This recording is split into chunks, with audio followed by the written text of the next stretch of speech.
had a dream, money on my sleeve. Shawty, she a freak, always down for me. Yeah, always had a dream, money on my sleeve. Shawty, she a freak, always down for me. Burning money all around, you swear I wasn't stating this. Fuck you demons all around with jealousy, I am too lit. Pray I make it from my woadies and my bitches on the trip. Molly poppin', then the next one for a fix. Got the latest on the fashion from my bitches on the drip. Keep evaded with a lotus when I finna catch a lick. Got a couple bandos, mansions, I bought. So much money in my pocket, can I fit a money clip? Yeah. Always had a dream, money on my sleeve. Shawty, she a freak, always down for me. Yeah, always had a dream, money on my sleeve. Shawty, she a freak, always down for me. Trust, I don't live by the rules. I'm a villain like a boss, I finesse with my crew. Getting hard when I feel lost, I can fly to the moon. Use a body for the lust, and I leave once I'm through. Trending topping with the sauce, like how I move. Never looking at the cost, I just swipe if I choose. I'ma leave you in the dust when I'm racing by you. Never caring for too much, I got nothing to prove. Yeah. Always had a dream, money on my sleeve. Shawty, she a freak, always down for me. Yeah, always had a dream, money on my sleeve. Shawty, she a freak, always down for me.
Oh, what's up, y'all? How you doing today? I saw this fucking funny clip yesterday, and so I wanted to share it with y'all. Actually, it was earlier today. Let's do it. Oh, I forgot about a switcher, bro. That was fire. What? We're gonna try to do some sexy drill. We're gonna use arcade to get some sounds. Ladies and gentlemen, welcome to the Tim Dillon Show. You're on,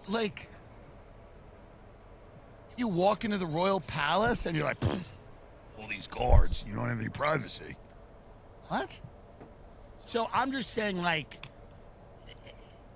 it's strange. People have forgotten how to be social. And the way to be social is to kind of be reserved and keep some of your thoughts in and just know. What would you? But shut up. You're not. No, you're not. Abundance. Tons of them that come from a spiritual place. The people I'm talking about are amoral, do all the thing. It is not for lack of morals.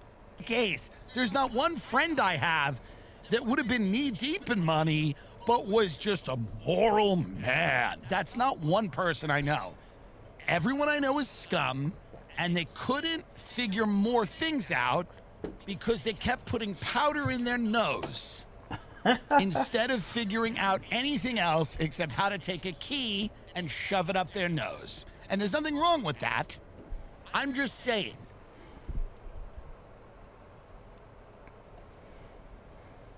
What's going on with the Epstein and these Jews? What is happening here? I mean, what's going on? Everyone keeps saying this is Mossad op. It is. And we're covering it up to protect Israel. This is what everyone keeps saying. It is. Not in the Hamptons. No one's saying that in the Hamptons. Here's what they're saying in the Hamptons about this whole thing. And it's actually very interesting. And I want you to listen closely. This is exactly what they're saying in the Hamptons about this entire thing. So that's the opinion in the Hamptons. That's the prevailing opinion out there. People are saying it's Mossad and CIA and that they're shutting it down, or the people in the White House are implicated. I'm taking another path. I'm going, whatever. It's time to live in the, it's just like what I just gave the people advice to, like the people, it's late at night, but the people that I just gave advice to about the house slave and everything in the way that you, the composure that you should have in someone's home. I'm giving advice to people now that live in this country. Choose the pedophile you agree with. Choose the pedophile whose values are yours. Who is the pedophile who has a pro-business attitude? Dude, this guy is fucking hilarious. Is there a pedophile who cares about the climate? Is the who wants better schools? Probably all of them. What pedophile has the viewpoint that you align with? What pedophile believes in infrastructure? Who is the pedophile that's going to keep us out of costly foreign wars? Who is the pedophile who's going to make sure your children have a shot at the American dream? You cannot ask that they don't fuck kids. You cannot ask that. It's a bridge too far. Stop being greedy. Who is the pedophile that when they speak, you go, man, I relate to that guy. Not on everything. Not on everything.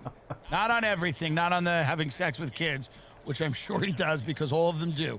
But God, do I relate to the point he made about tech or whatever. I don't know, but that's the thing now. You just have to go with the pedophile who makes the most sense to you personally. That's what it feels like, right? That's what it feels like. I feel like they're all fucking corrupt somehow.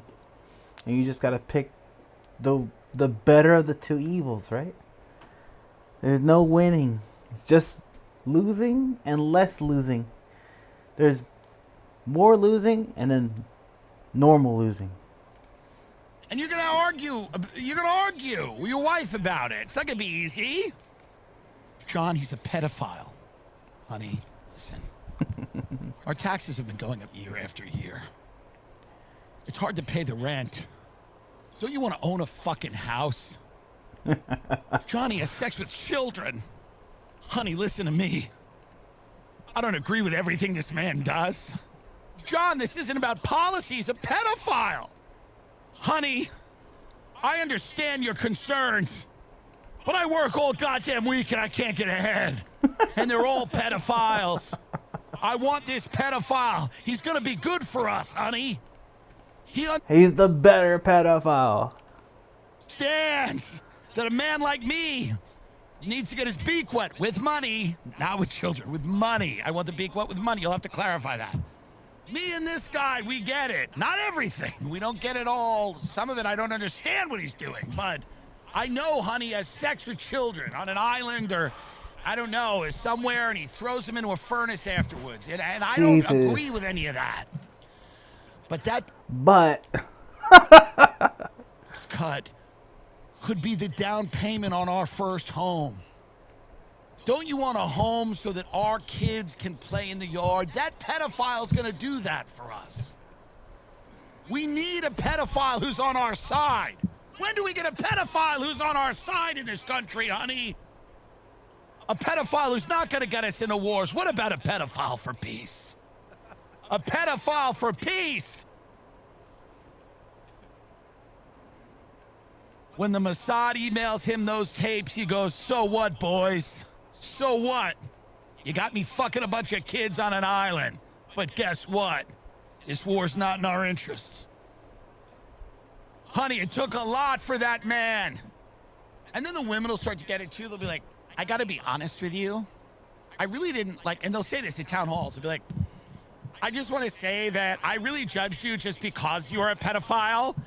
But when those videos came out of you having sex with those children and then murdering them, and then you still didn't send my son into war, you kept your pledge and promise for peace, I said, you know what? You might be a pedophile, but you've saved a lot of lives, and everyone's gonna clap. And they're gonna go, that's a pedophile for peace. Finally. This is gonna be the new campaign ad. You can't blackmail me. I'm a pedophile for peace.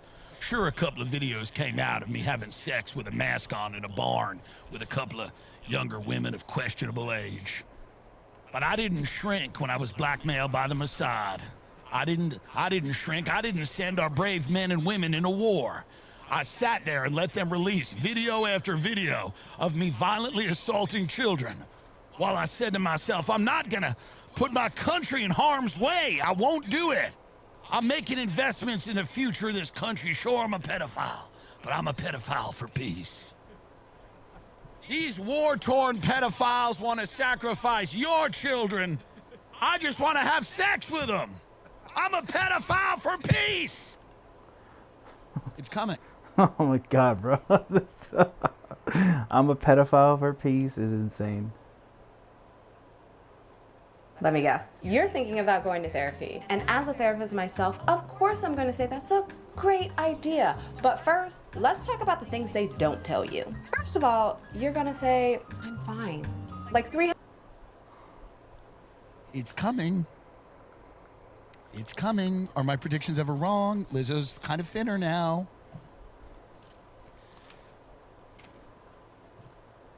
But seriously, it does seem like a cover-up. It does seem a little bit like a cover-up from the outside. I'd love to be one of those guys who's like, I'm really well sourced. I get a lot of information from the inside. Nobody's got more sources than me. All right, are you ready? It's a cover-up. Morgan & Morgan, folks, is the greatest law firm in the world. It's the largest personal injury law firm in America. If you have any type of injury, you got to get them. A client in Morgan & Morgan has recently been awarded nearly $1 million after jurors affirmed her injury is from slipping on ice outside of a Panera Bread. Because that was the company's fault. You got to clean the ice. I'm going to walk out with a soup and fall. Their client was working as a DoorDash driver when she slipped and fell on an icy walkway outside of the Panera in Fort Wayne, Indiana. She broke her left elbow, which led to surgery and hardware being inserted into her arm. The original settlement was $125,000, but Morgan & Morgan fought to get her what she deserved, $1 million. Morgan & Morgan is America's largest injury law firm for a reason. No, that's there are no secrets anymore. Here's the thing in America. There are no more secrets. We all know everything. There's nothing to know. That's what's really disturbing. You know who's on the list. You could write the list. Go to the Forbes list. Go to that list. It's a lot of that list. Go to, like, the list of all the big donors of the two political parties. Go to a list of everyone who's been in a position of, like, power that's ran a country. Like, we all know what it is. There's no inside story here. There's no palace intrigue. There's no, like, this isn't JFK where you're like, how exactly did it happen? Who pulled the, why did, we know exactly what this is. The most obvious. It's obvious to everyone. There's no one who doesn't know what this is. Not one person who thinks who doesn't know what it is. It's a honey, what is it, honey trap or a honey pot? What do they call this? Honey pot. Honey pot. Honey trap. It's a honey pot. The children are the honey. The pot is the island or the, mansion in New York City. They got the cameras. They got the recording devices. They get a control file on you. What have you been up to? And that's it.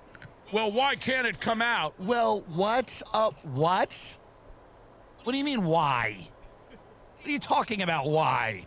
Should it come out? Yes. Should there be justice for the victim? Yes. Of course. Should you be mad it's not coming out? Yes. But why isn't it coming out? Don't ask that. It's a complete wrong question to ask. The only question is, what would it take for it to come out? Or those are questions that are worth asking. How is there a legal way to force it out? Spoiler alert, there's not. But the why isn't it out is like, that's the craziest thing ever. That's like someone in a McDonald's drive-thru be like, why am I so fat? Why am I gaining weight? Wait, why are the most powerful people in the world not putting out that they fuck kids? Damn. Huh.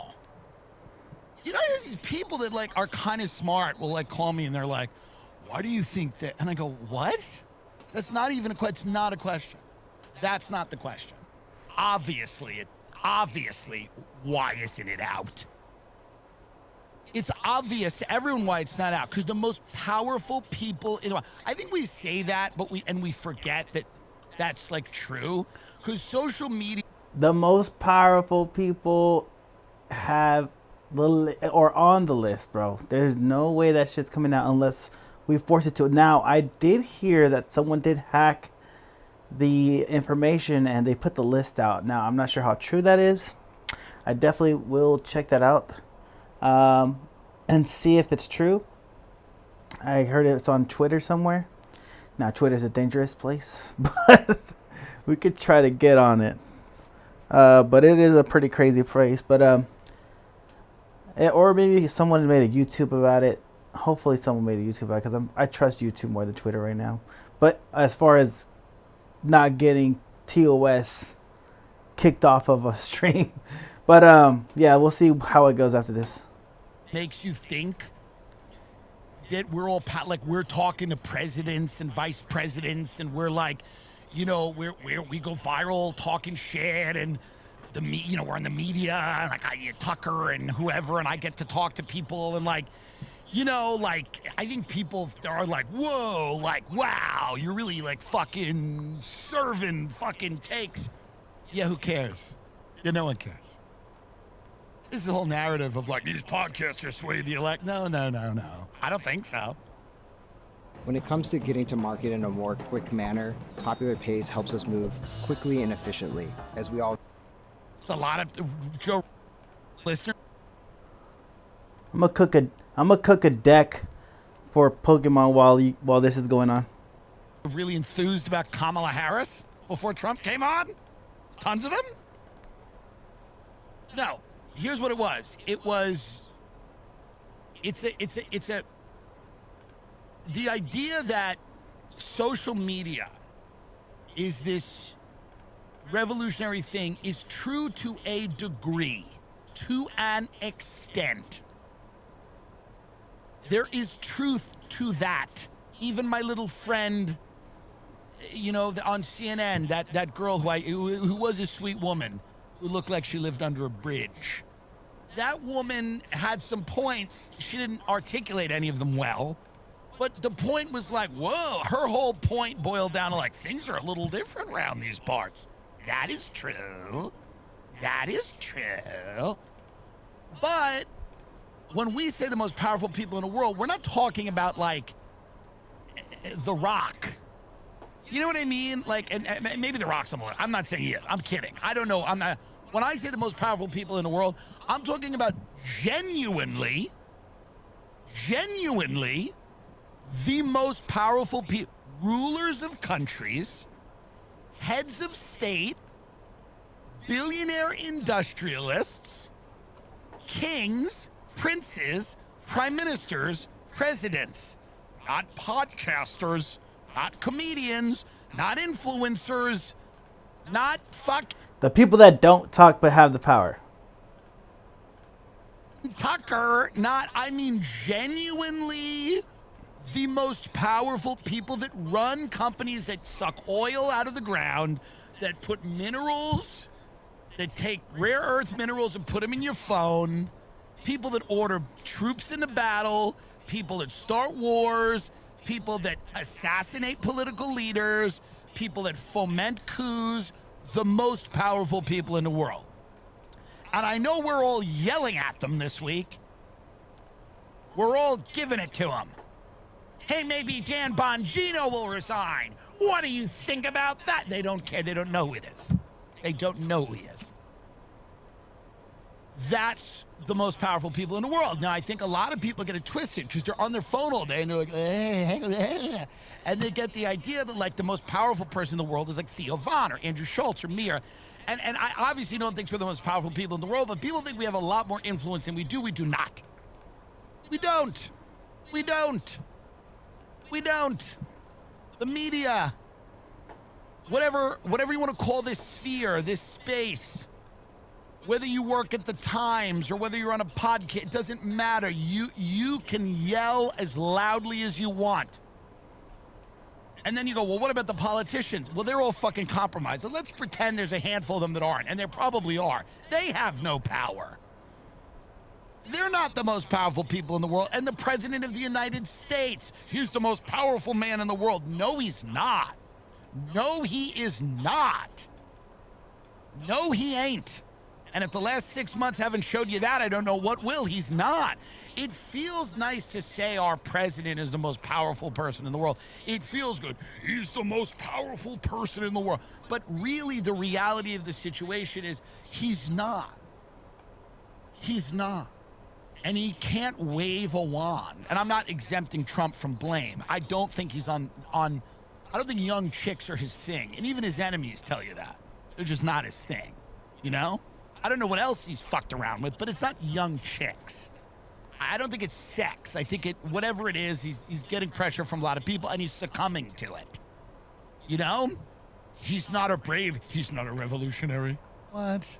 He owned casinos. Guys. The most powerful people in the world are still at this point the most powerful people in the world. You can yell and scream and screech and tweet. You can stomp and kick your feet. You can. I wish I could just go into a Willy Wonka. It's just too late. I don't have it. But you can scream and yell. But what the reality is, the most powerful people in the world, they killed all these people. Jean-Luc Brunel, Epstein's best friend, modeling guy, hung himself. Epstein hung himself. Or what? Virginia Giuffre, she's killed. Get up, Tina Brown. Go to Drudge. Tina Brown also wrote this. I think it's on the Free Press. Tina Brown, yeah, she wrote a thing. Now go down here. Tina Brown actually talks about this weird encounter she had with Epstein. Make this bigger. So she ran this thing, which was the editor of Vanity Fair. She ran this thing, and I'm going to read this because it's a sad world that you can't really rely. It's true. It's not the puppets. It's the deep state, right? The people that you don't know the names of that well, like people that are members of the three letters, FBI, CIA, that kind of shit. And it's all over the world. The intelligence agencies have so much power. I think it was President Eisenhower that said, "I created a monster." When he created the CIA, he regretted it. And he created a monster he can't stop. That's who's the powerful. I'm going to read this in full because it's actually worth reading. It's actually good. Dimly remembering an item about the arrest of a New York high roller named Epstein, who was once asked for a date, Sarnoff, and this is someone she's talking about, who's I think another writer, dug through the Palm Beach police files and was stunned to learn that the department had identified as many as 36 underage girls who had been trafficked for sex by Jeffrey Epstein, the youngest imported from the Balkans at age 14. By the way, let's just stop there for a minute. These people are evil. Imagine being able to build anything just by thinking about it. Meet Base 44, a complete... It's not, oh, I thought she was 18. These people are evil. They're human traffickers. They're not like, he's not a gadfly. The people that are implicated in this are implicated in evil. It's not a party that we got out of hand. It's someone didn't grab a tit. It's not fucking even Andrew Cuomo, that fucking retard lasagna brain who grabbed some tits at the Christmas party. These people are... He was in the Hamptons. He was at 75 Main, that restaurant I left, run by those gypsies. And that gypsy. But anyway, who cares? Fuck them. But that pie is good, that mini pie. Cuomo was eating there, like, sadly, like, depressed, just eating in the Hamptons. And then Eric Adams is out there, too. They're trying to suck up that money to run against bin Laden. So these people are the more you read about the Epstein stuff or learn about the Epstein stuff, it isn't like there's this weird idea, and it's just the power of narrative. And the power of narrative is like, she was a stripper. Some girls that are 17 look like they're 30. That's not what this was. They're importing women from other countries and our country. They're as young as 14, and they're probably younger. They're raping them, they're destroying their lives, and they're killing some of them. Some of these women are disappearing, and we're going to read about that in a minute. But just understand what this is. This isn't like a whoopsie. This isn't like, I can't believe you look so much older, you were so mature. And not that that wouldn't be scummy, but that's not even this. So understand what this is. This is full evil. I'm an evil person.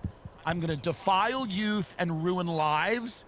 And in the process of doing that, I'm going to manipulate an entire political system based on people's appetites for this type of, incredibly evil behavior. And I'm going to provide young women to these serial abusers who have a lot of power, and those women are going to be beaten, raped, assaulted, abused, and yes, some of them killed. And they're going to disappear, and we're going to cover all of this up. And we're going to keep files on everybody, and we're going to launder money for them and run drugs and run arms, illegal arms.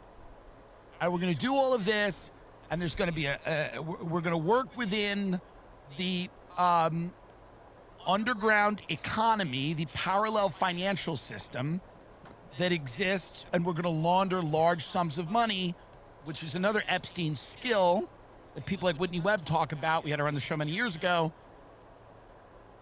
Writes very detailed about this, whole books about it. And that's what he's doing. But I just wanted to stop on this. We're going to keep going because this is interesting, but just stop and know what this is. And that's why people should be angry. I'm not saying diminish your anger. You shouldn't. But know what it really is. It's not like, oh, she's how old? Whoa, she that's not this. Dozen underage girls who have been trafficked by Epstein, the youngest imported from the Balkans at age 14. Do you know how young a 14-year-old is? That's insane. That's just, again, evil noted. So how did this serial predator, the DOJ reports says Epstein harmed over 1,000 victims, get off with a slap on the wrist? Only 2 counts of solicitation of a minor for prostitution. Spurred by the suspicions of a Palm Beach society lady who lived close to Epstein, Sarnoff brought the story to me. This is Tina Brown talking. She's the editor of Vanity Fair. At that point, that time maybe it was a Daily Beast. And we launched a 6-part Daily Beast investigation. Yeah, she's not the editor of Vanity Fair. She was, maybe, it doesn't matter, but this is Daily Beast. We launched a 6-part Daily Beast investigation about the rank perversion of justice enabled by Epstein's money, connections, political donation.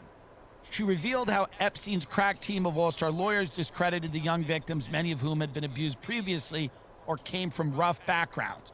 The younger, the better. Epstein instructed a local teenager who was paid to bring girls to his home. The younger, the better. Again, this is what they were doing. The B stories landed with less impact than they would have 7 years later in the Me Too reckoning. Epstein was not a big name at the time. He was a Manhattan finance and cafe society figure who I'd met several times at the opening. Tim Dillon says some wild shit, but I mean, he's always on point with, like, it's fucked up, but it's true. It's true. Of the Clinton Global Initiative. Aren't they always helping people, the Clintons? We never thank them enough. to which he shoveled funding to burnish his philanthropic bona fides. He struck me as a cold-eyed operator busy working the room. After we ran Sarnoff's piece in July 2010, Epstein called me personally to tell me that, quote, she was a well-known nutcase and to cease and desist. When I barreled ahead anyway, I had a creepy encounter with Epstein a few weeks later. I returned from lunch, and I was startled to find him sitting in a chair in my glass-walled office in Manhattan's IAC building. It seems he had managed to blow through the front desk security and arrive unannounced. He was morose and menacing, his snake eyes narrowed. Just stop, he said heavily as I stared at him from the doorway. There will be consequences if you don't. I asked him to leave and suggested he talk to our lawyer. You heard me, he said in a deadly tone. Stop. We did not stop, but there were no more legal flurries from Epstein. It seems he had rightly computed that the story would fade if he didn't fan it. Now keep going down. Did you know that in Texas, rifles can be carried in public without a license? Whereas in Florida, no open carrying is allowed, except in... Because we're going to read a few people here who have been killed. You can keep going. That are related to this case, because it's not only Jeffrey Epstein. There are other people who have... Shit.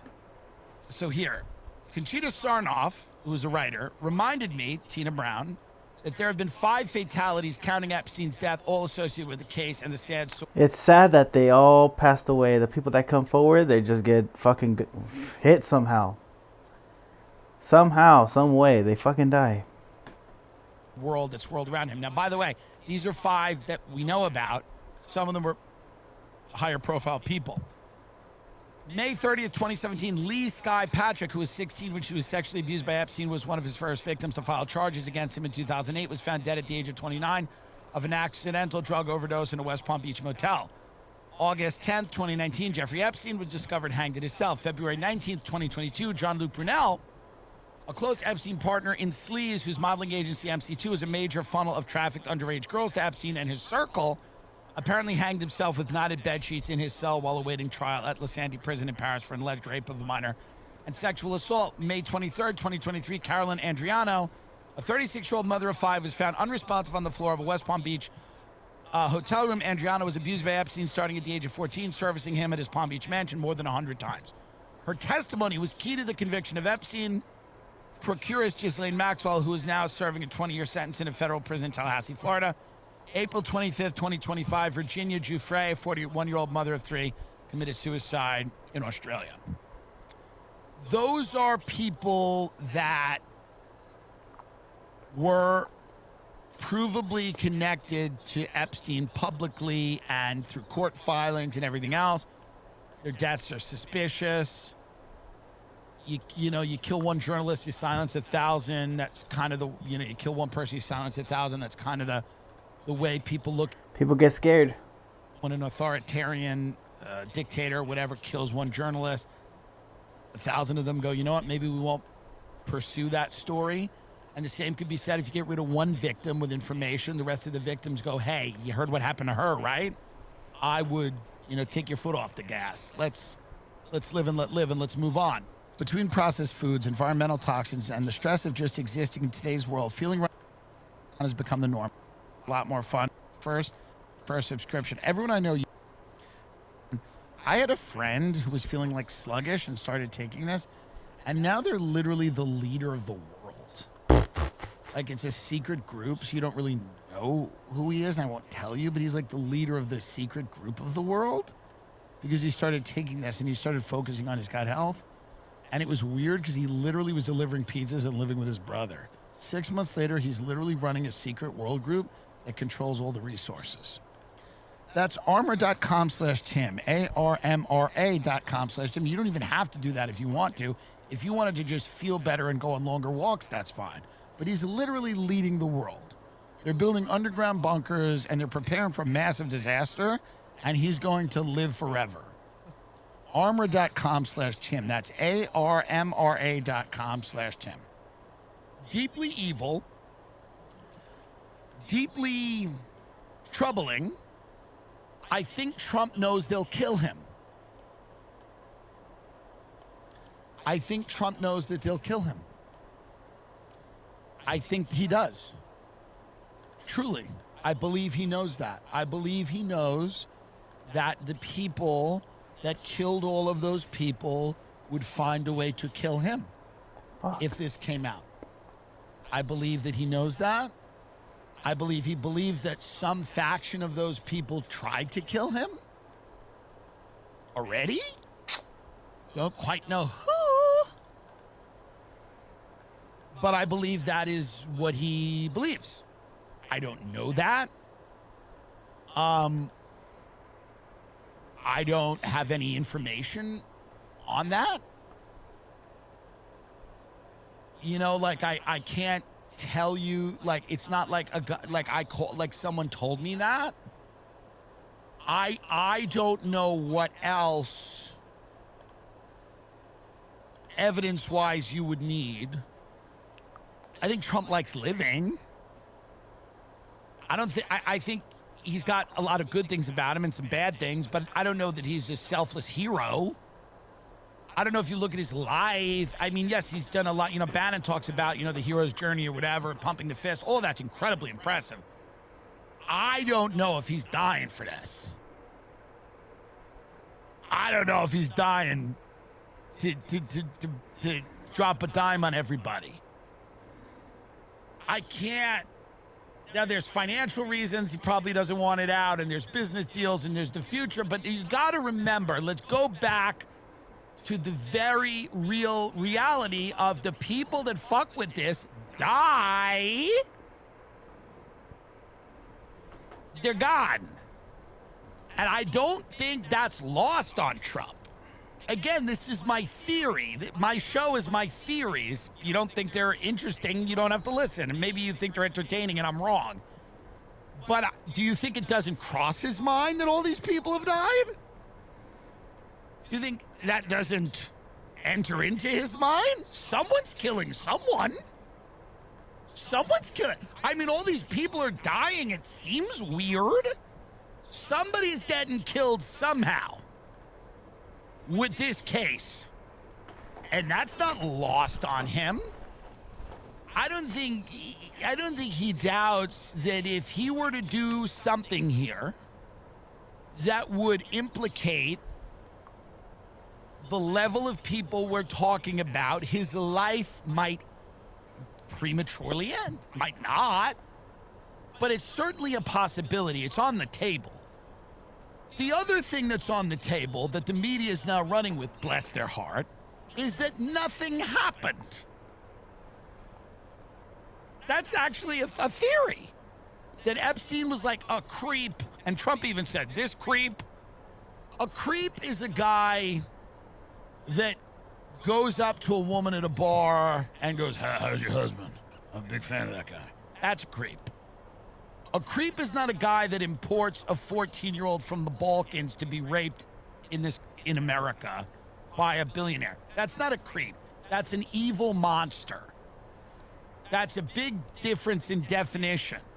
So when people are writing articles like, there is no cabal, okay, blackmail operation, it was not that. It was not. It had nothing to do with the intelligence agencies. Now, by the way, isn't it funny everything in Russia is a thing?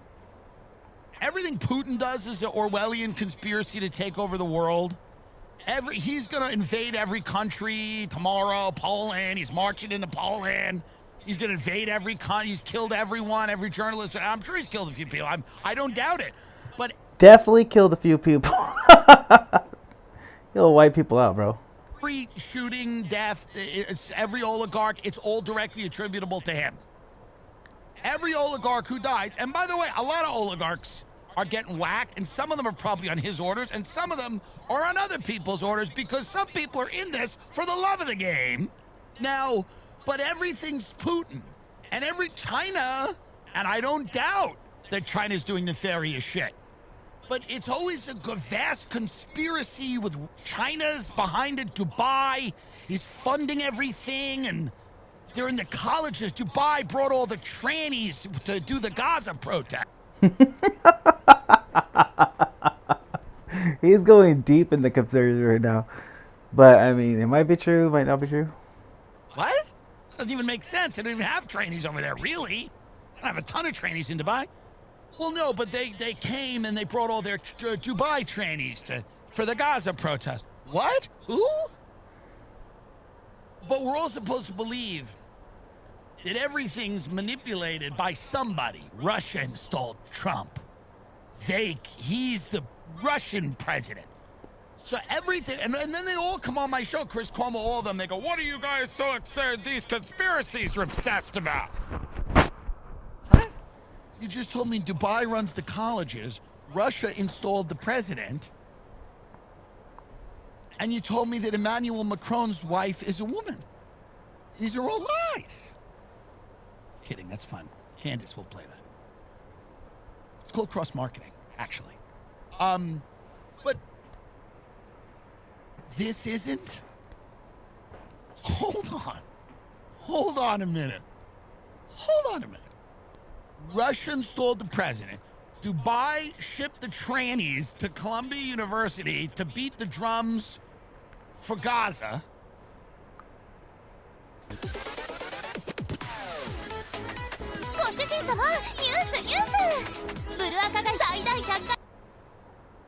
But the guy with the island and the mansion without any money, whose friends were billionaires and was at the highest levels of society, who got off on a technicality, essentially, got a sweetheart slap on the wrist deal, who Alexander Acosta said, I was told to back off the case because he, quote, belonged to intelligence, who had cameras in his bathroom in his mansion in New York, the largest private residence in Manhattan he could not afford.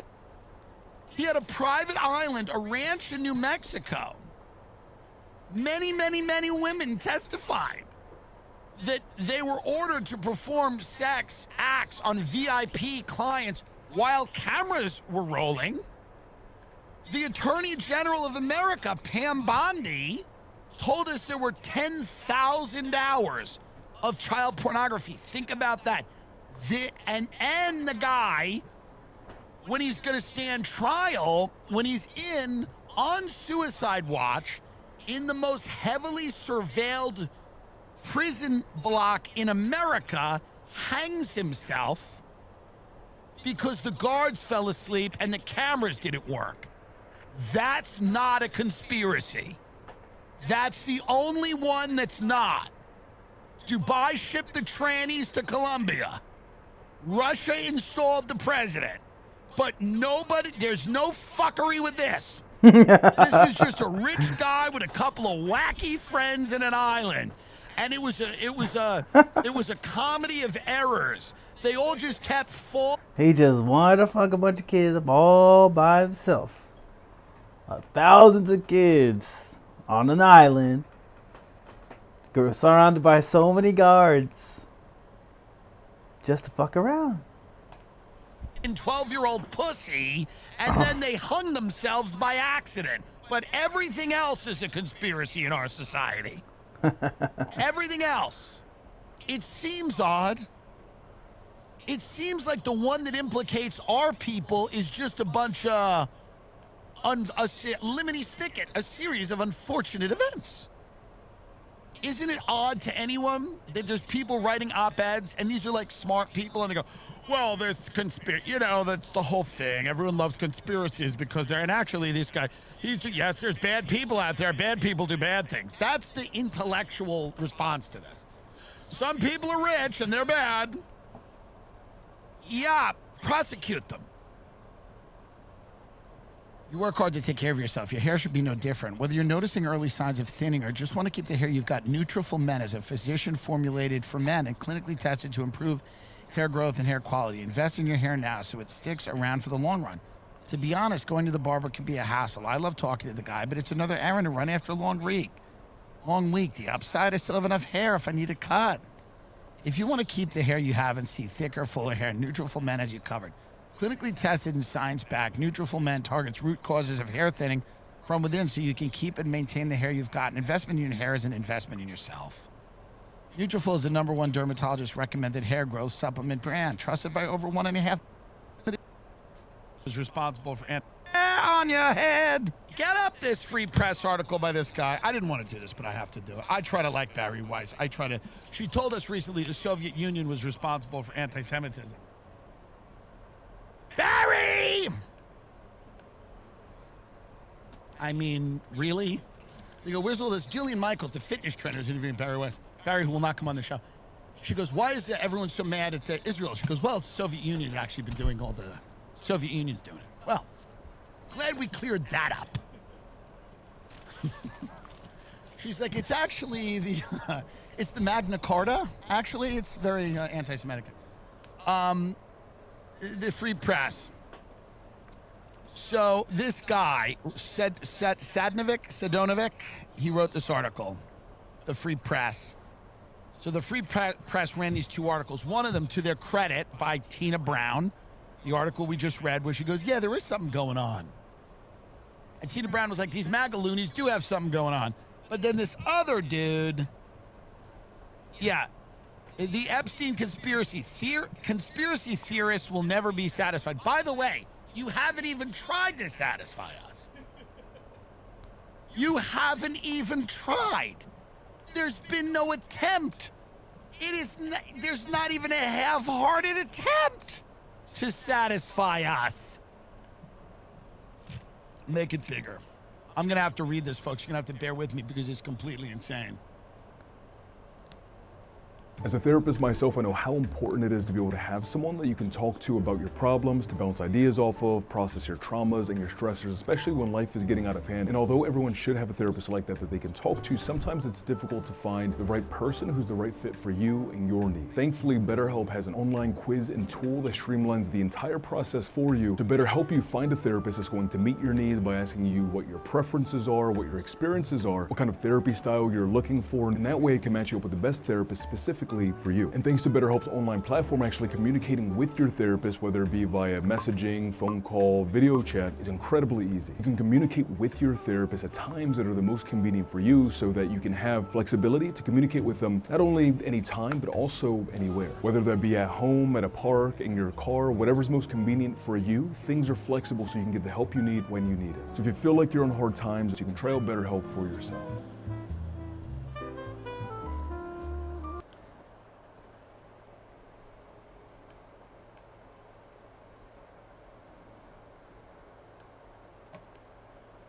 The MAGA revolution, haunted by the ghost of Jeffrey Epstein, is eating its own. No one should be surprised. It started in the summer of 2020. That was when Donald Trump did something American presidents usually don't do: publicly question his attorney general, and in particular, his finding that the sex trafficker had committed suicide at the Metropolitan Correction Center in Lower Manhattan. The president suggested, without offering evidence, that the truth was murkier and more sinister. Was it suicide? Trump, then facing a tough re-election battle, mused in an interview. Was he killed? Trump's remarks were couched in an off-the-cuff comment about Epstein's partner in crime, Ghislaine Maxwell, who had been charged with helping Epstein procure underage girls, and who was convicted in 2021 and is now serving a 20-year sentence in federal prison in Tallahassee, Florida. Quote, her boyfriend died in jail and people are still trying to figure out how it happened, the president said of Maxwell. Since then, an entire cottage industry, mostly on the MAGA right, untrue, by the way, that's not true, has emerged from the confusion, and it has been obsessed over the truth. What really happened to Epstein? Did he really kill himself? Or was his suicide staged by powerful people afraid he might steal their secrets? The conventional wisdom, so long as Joe Biden was president, that we'd never know. But then Trump was elected a second time, and the conspiracy theorists were elated. Finally, he would find out who was on Epstein's client list. All the puppets and puppet masters would be revealed. The great interconnected webs of deceit would be cracked wide open. When, in February, the Justice Department declassified its first trove of Epstein files, it seemed like we were finally getting somewhere, although right-wing influencers were disappointed by the lack of new information. Fast forward to this week. On Tuesday, the president sounded like the deep state he had run against in 2016 and 2020. That is true. He had come to the official ruling, which found that Epstein was not murdered, that the public had not been lied to about his death, that there was no global conspiracy connecting Bill Clinton and Bill Gates and the Mossad, Israel's spy agency. You still talking about Jeffrey Epstein, the president said after he was asked by a reporter at a recent Justice Department announcement that FBI agents had concluded there was no top-secret Epstein client list? No list of ultra-powerful people who had been blackmailed by Epstein, who was assumed in woke right circles to be working for, naturally, Israel. Now, by the way, let's clear this up right now. This idea that Jeffrey Epstein was somehow connected to Israel is not because his last name is Epstein, or it's not because... It's because of his girlfriend, Giselle Maxwell, whatever that her name is. Her dad is part of Mossad, so she's like a sleeper agent. No, not sleeper agent. She's part of the whole thing because her dad's in the intelligence agency of Israel. Rabid anti-Semitism, or it's not because, I think the Jews control the weather, or they're responsible for all the things that go on in the world that are not good. Okay, I've simply requested that Israel stop the burning of the kids. Now, the reason that we think he worked for Israel, perhaps, potentially, is because his best friend Ghislaine Maxwell's father provably was an Israeli intelligence asset. Provably. So Epstein's best friend...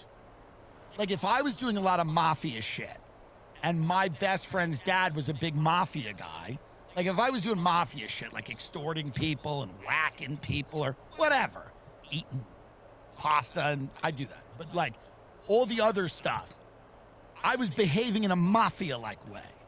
And people go, well, you know, his best friend's dad's, like, huge in the mafia. That would just make you think, well, maybe he's, like, somehow in the mafia. It's not like a rabid anti-Semitic crazy conspiracy theory to suggest that, like, maybe that's... Trump is fond of He's having a hard time reading because it's a lot. Promulgating conspiracy theories when he's running for office and looking to stoke his base, whether it be questions about whether Obama was born or whether Biden won the 2020 election. Suffice to say, he was not sitting well with his base, or at least the most radical and vociferous, arguably influential voices inside of it. So then he quotes a bunch of people, Loomer and Cernovich and whoever, people, Tucker and all these people. So go down and let's go to his surmise, okay? He talks about how Lee Harvey Oswald killed JFK alone. He just wants to throw that in this writer. Here we go. Today's conspiracy theorists, by contrast, are not simply reacting to the appearance of official dishonesty, but the reality of it. It's not that hard to understand why so many Americans, following the innumerable lies they've been told about Russiagate and police brutality and the COVID lab leak and on, might conclude that Jeffrey Epstein was the linchpin at the center of a sprawling blackmail scheme. That he didn't just kill himself, even though he had good reasons to do so.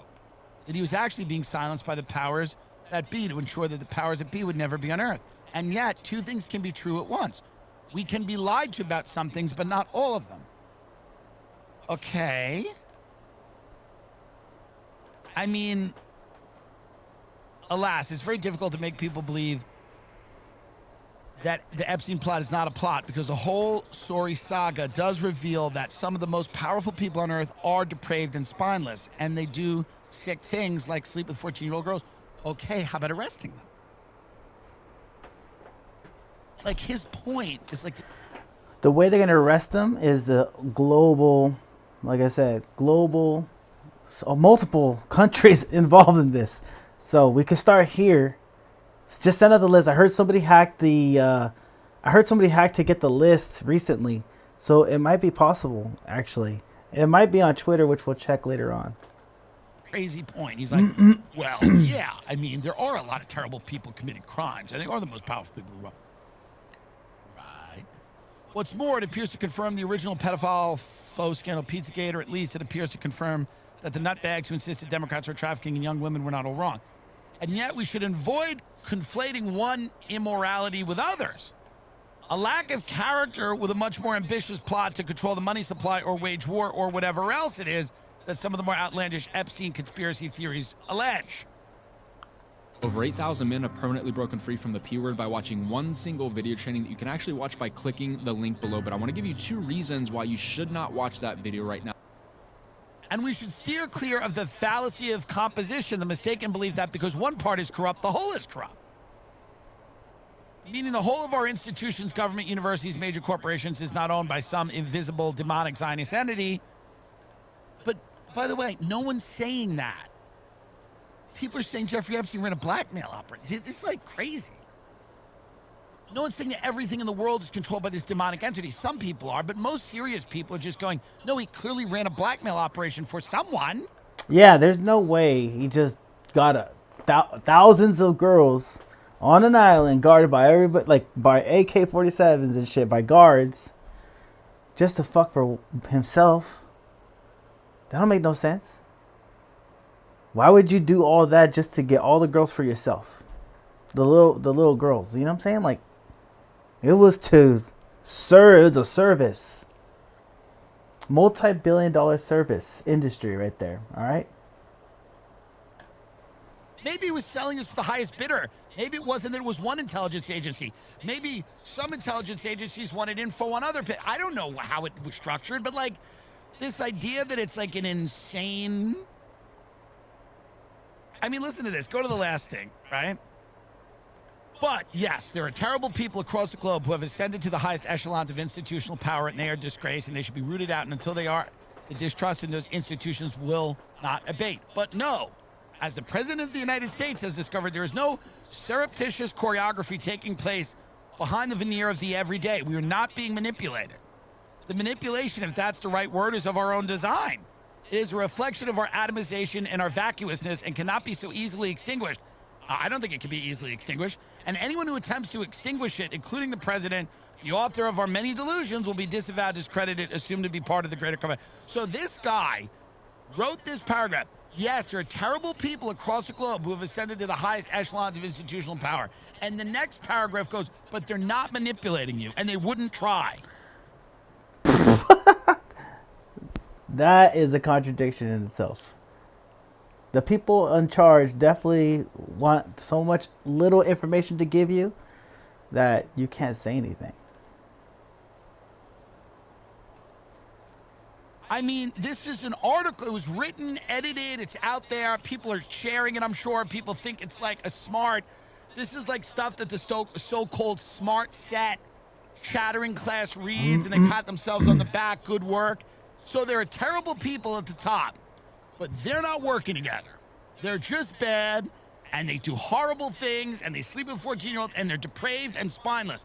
But they would never think to blackmail each other. They'd never think to cover for each other, and they wouldn't think to lie about it. They're not doing that just because they're sick pedophiles who have risen to the top of our society. Just because they're sick freaks that love power doesn't mean they're not gonna fuck each other up. Or it doesn't mean that they're gonna fucking pull one over on you, buddy. The citizens. And have gobs of money and the means to use violence. Don't think they would. Who believes it? Whose head works like this? Whose head does that? Where they go, well, just because. It's like the craziest. It's like your mother going, now the drugs are in your room smells like pot, your eyes are red, you've missed school. Someone saw you smoking outside of the school. Your friends are all drug addicts. Many of them are going to jail. Tommy's mother just kicked him out of the house. The piss test came back for weed, and you said it's because you were at Tommy's house and you inhaled smoke in his room by mistake. You're telling me, after all of this, you're looking at me and telling me you're not high. No. No. And then I write an article where I go, yes, everyone's high. Yes, they all went to jail. Yes, your son hangs out with them. Yes, a drug test came back positive. Yes, Tommy's mother saw him smoking a joint outside of school. But let's not get confused. Let's not muddy the waters here. Yes, there are a lot of stoners in your son's grade. Many of them are his best friends. And they've all ascended to positions of power. And that's sad that these stoners are just running the show. But they're not manipulating you. That's the last thing they do. And to think they are is crazy. You're a paranoid anti-Semite. And then you're like, wait a minute, they're all Italian. You go, shut up. You're a paranoid anti-Semite to think that all of your son's stoner friends might be trying to conceal their weed smoking. That's really all this is. This is just a bunch of drug addicts. And then someone's going like, don't you think it's possible that any of them are lying about their drug use? And then there's all these articles written by people going, well, I actually don't think that's happening. Yes, they're on drugs. But that's not the way the world works. You can't just get a bunch of rich people together to cover shit up. It's like, no, you can. You absolutely can. It's all the time. And this is not a conspiracy theory about Jewish people, by the way. It has nothing to do with Jewish people. I guarantee you, the people on that island were every race, creed, culture, whatever. Yep. Everybody. That new fucking government officials is in that bitch. They're all in it. It's crazy. The whole world is in this thing. Rich, powerful people that are partaking in acts of things that we don't even know. I think that's the other thing. I think we're thinking it's other things. It's not. This is like other stuff. This is like Marquis de Sade, like times 10, violence, murder, killing. This is real bad. My guess, again. Only because every other scandal in history that involved children being abused also involved them being killed. If you're going to abuse a child and ruin its life, you'll also kill them. This guy write that article. No, they just raped them. They were actually not killing them. They just raped them repeatedly, causing them to disassociate. To think that they would kill them is crazy. It's just... It looks like a duck, walks like a duck, and quacks like a duck. But to suggest it's a duck makes you an anti-Semite and a nut. What? Because it could be a goose. Yeah, but that's still a bird, and it kind of moves like a duck, and isn't that also a problem if it's a goose? Shut up. You're anti-Semitic and insane. How do you live? You're such a paranoid monster. I'm just saying they're both birds, but I actually think it's a duck. It's a human with a duck sound. What? It's making duck noises to make you think it's a bird. Why would it do that? Why would a human? Well, there's things called duck calls. Yeah, but I think that's for duck hunters. Not only, it's also for people that are fucking with you. Why would someone just blow a duck call so I would think it's a duck? Have you seen the show Duck Dynasty? What? Yes, I guess I have. Well, a lot of those guys are racist. But what are we doing here? I just said I saw this thing that quacked like a duck and it looked like a duck. And I said it's probably a duck. Well, maybe you should go hang out with your Nazi friends at the Duck Dynasty fucking lake, you anti-Semite piece of shit! What? And then that guy like finishes that article, he rolls over, there's a 14-year-old in his bed, and he goes... Good night. Jesus Christ. Jesus Christ. Alright. Let's go to the student. What was it? The student president. Oh, no. Something that Tucker Carlson was at. I want to see what they're talking about. Tucker Carlson. Student. There it is. Action Summit. That's what it was. Let's see, Student Action Summit. Let's just start from there. Where is the whole thing? Okay, Turning Point Student Action Summit, Day 3 features. Let's do this guy.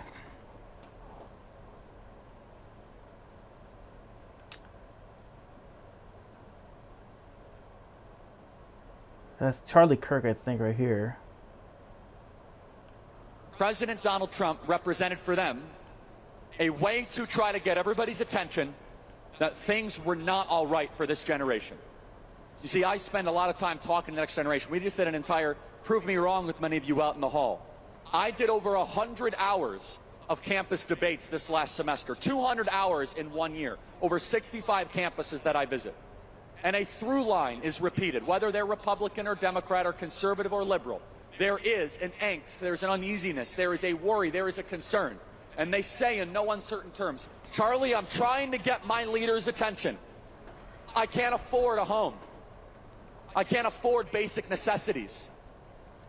If I ask a girl out on a date and I get one word wrong, she could report me for sexual harassment. I am surrounded by this political correctness, or if I don't get the pronouns correct of the trans activist next to me in class, it could be the end of my career. My town, my city is flooded by illegal aliens. Charlie, when will my leaders start fighting for me and my generation? I hear every single day from you in this audience, the students.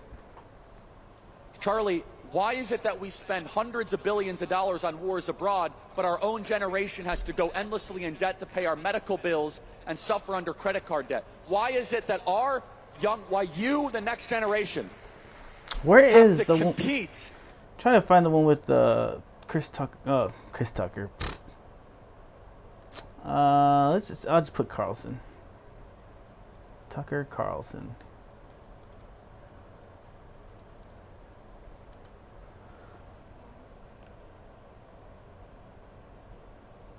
There's too much.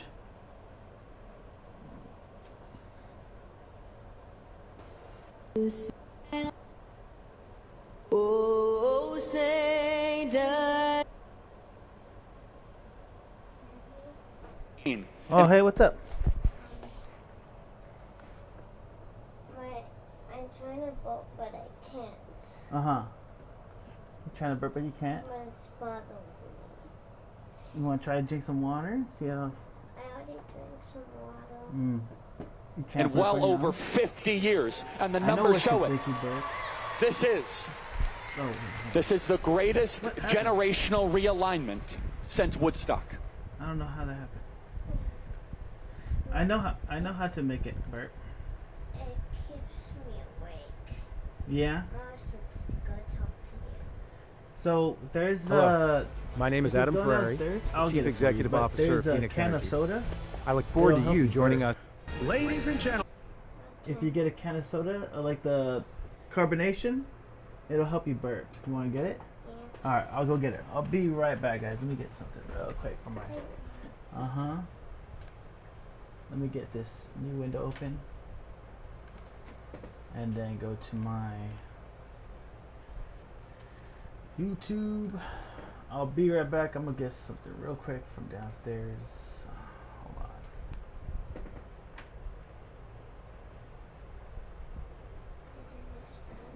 What's that? You're doing the live stream. Yeah, doing the live stream.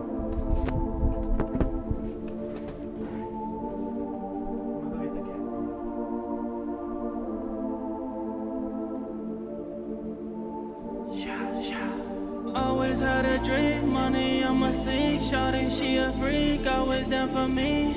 Yeah, always had a dream, money on my sleeve. Shawty, she a freak, always down for me. Burning money all around, you swear I wasn't stating this. Fuck you demons all around with jealousy, I am too lit. Pray I make it from my woadies and my bitches on the trip. Molly poppin', then the next one for a fix. Got the latest on the fashion from my bitches on the drip. Keep evaded with a lotus when I finna catch a lick. Got a couple bandos, mansions I bought. So much money in my pocket, can I fit a money clip? Yeah. Always had a dream, money on my sleeve. Shawty, she a freak, always down for me. Yeah, always had a dream, money on my sleeve. Shawty, she a freak, always down for me. Trust, I don't live by the rules. I'm a feeling like a boss, I've been this with my crew. Getting hard when I feel lost, I can fly to the moon. Use a body for the lust, and I leave once I'm through. Trending topping with the sauce, like how I move. Never looking at the cost, I just swipe if I choose. I'ma leave you in the dust when I'm racing by you. Never caring for too much, I got nothing to prove. Yeah. Always had a dream, money on my sleeve. Shawty, she a freak, always down for me. Alright, we're back. Let's see. Let's go to this one. Alright, just go ahead and drink that, and then when you burp, let me know, okay? Okay. Alright. Tucker Carlson. Thank you. I never missed a Charlie Kirk event because I love Charlie Kirk and I know Charlie Kirk very well. But I always forget what the walkout is like, and I feel like I'm gonna have a seizure. Anyway, thank you so much for having me. The world is cooked. This is more people in one. Yo, the world is cooked. Yup. Definitely that part, bro. We're done for. We're getting sold off to China for Bitcoin. than I've seen since the last Charlie Kirk event I was at. So it's hilarious. So I noticed everyone's been talking about Epstein tonight, and I want to kind of differ from the crowd a little bit in saying that I watched Ben Shapiro yesterday, and no, before you boo me, I thought he made a really solid point. He's like, it happened a long time ago. Who cares? And by the way, we should trust the government and whatever the bureaucrats tell us. And by the way, it's wrong to ask a lot of unauthorized questions. So I just want to go on the record. And people get disappeared, all right? If you come up with anything, you're gone. You're cooked.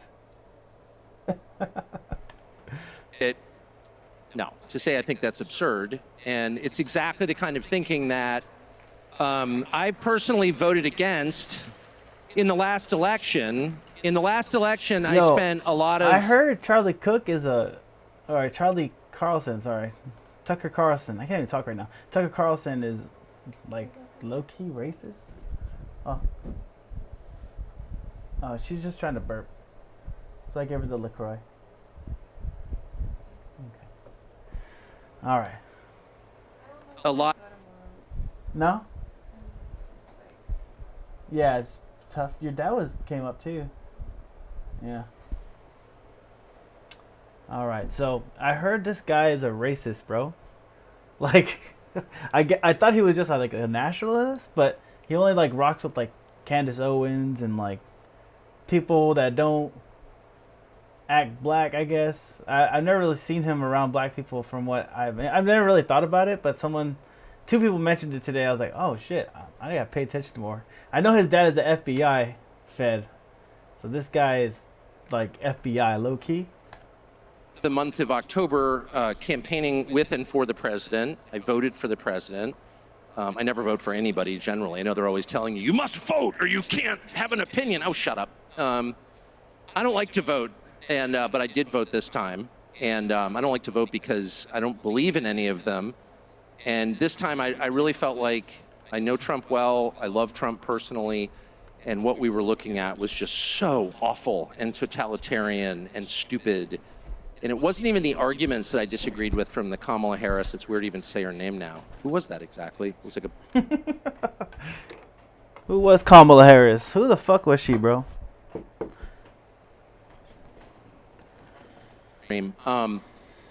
But it wasn't even so much the arguments I disagreed with, though I definitely disagreed with the arguments. It was the style of argument that drove me completely bonkers. Summarized most crisply by shut up racist. Whatever you said, it was shut up racist. And it's like, but wait, first of all, I'm not a racist, but that's not even the point. The point is, I just told you what I think. I just asked you an entirely legitimate question. Mostly, what the hell are you doing? And rather than answer it, you didn't pay me the respect that you would a human being. You treated me like a slave or an animal by telling me to stop barking. Shut up, racist. And I won't put up with that because I'm not a slave or an animal. I'm an American citizen, an adult man who pays his taxes. So, I ask people questions for a living, and very often I get answers that I don't care for, that I disagree with, that I think are stupid. But at least they're answers. Everybody's so glum. Everybody's so gloom into the fucking comments, bro. Cooked and burnt to a crisp, bro. Yo, man. It's bad, huh? Is it that bad, chat? Oh, fuck. It's like a downer, right? Right before we go to sleep. I should do this earlier so we don't get as sad. So we forget our sadness. At least the person responding is treating me like a human being with a soul created in the image of the Creator. He's paying me the respect that every human being is due. When you ask a direct question to someone in charge, you are due. That person is morally bound to give you an answer. Yeah. He's not bound to agree with you, but he's bound to stop and answer your question. And the left never did that. They would dismiss you out of hand. You are not worth listening to. Be quiet. And that's... Yeah. So it worked? Yeah. All right. And I like the sound of it, Yeah. Did you burp though? No. Not yet, but it helped your stomach? Yeah, it helps it. That's good. Kind of like Sprite when you're sick. They're playing Pokemon Yeah, I'm playing the same. I'm playing the game at the same time I'm listening to people talk. Oh. Yeah. It's like those streams. It's kind of like a stream, huh? Yeah. Do you like the setup? Yeah, it looks really cool. It looks pretty cool. Looks like something for everybody, right? Something for the people that like video games, and something for people that like talking smack about politics. Yeah. Yeah, it's a weird demographic out there, huh? Yeah. Yeah. I like Pokemon too. You like Pokemon? I do too. It's pretty fun. Are you gonna stay up, or what? Is Mama gonna let you stay up? She's talking downstairs. Oh, she's talking to Grandpa? Yeah. Ah, okay, okay. Just staying in here for a bit. Oh, okay. That makes sense. And then watch some video games and then, yeah. Okay. Just wondering. That's cool, that's cool. I like the sound of it. The fizzy? Yeah, it's pretty good, huh? The satisfying sound. The satisfying sound. I could like fall asleep to it at any moment. Oh man, that sounds like a good sleep. Alright, I'm gonna watch the thing, okay? Yeah. Alright. I know it's hard because you can't really hear it, but he's just talking politics, Yeah, so. I know. Okay. Just want to make sure. Just watching the video game. Yeah, you're watching the video game? Yeah. Okay. Sounds good to me. Looks cool. Looks cool. Alright, here we go. Where the impulse to censorship comes from. You told Grandpa you're not gonna go? I don't know yet. Okay. I told him, but I'm not sure. Alright, sounds good. I'll see you in the morning, Mama. It comes from the belief that you don't deserve to speak because you're not fully human. They own you. And that's what I voted against above all. And I voted against a million different things that I hated about the last administration. Their insane desire to start pointless wars around the world. Their total unwillingness to protect this country domestically, to protect the people who live here, to protect the territorial integrity of the country, bringing in tens of millions of people illegally, giving them free stuff the second they get here, making a mockery of citizenship. I hated all of that. I hated all of that. But the thing I hated most was their total unwillingness to answer any question about why they were doing what they were doing, because it was just too insulting. And every single time I would just feel like raising the middle finger and screaming obscenities, which is not an adult response, I'll concede, but that's how I felt. And I think that's really at the heart of why the Epstein thing is so distressing. I mean, the guy was some weird sex freak who was abusing girls. We knew that.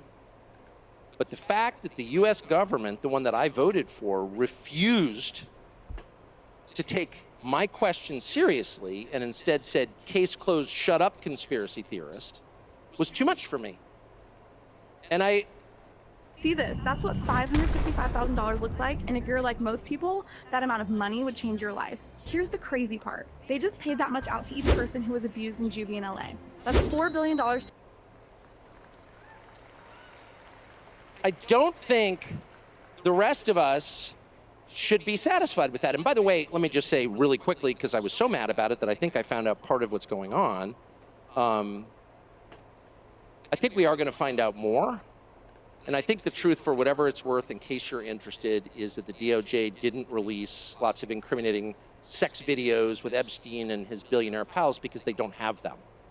They don't have them because when the original search warrant was served 2007, I think, possibly 2006, I think 7, it was basically designed to protect Epstein.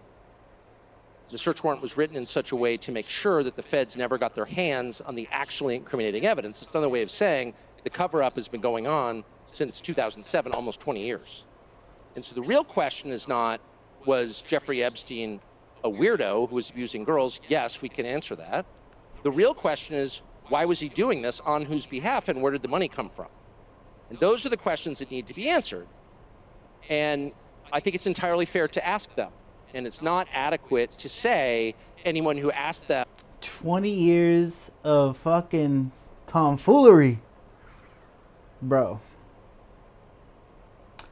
$1 billion industry. You don't think anybody else is going to do the same thing, bro? Someone already took.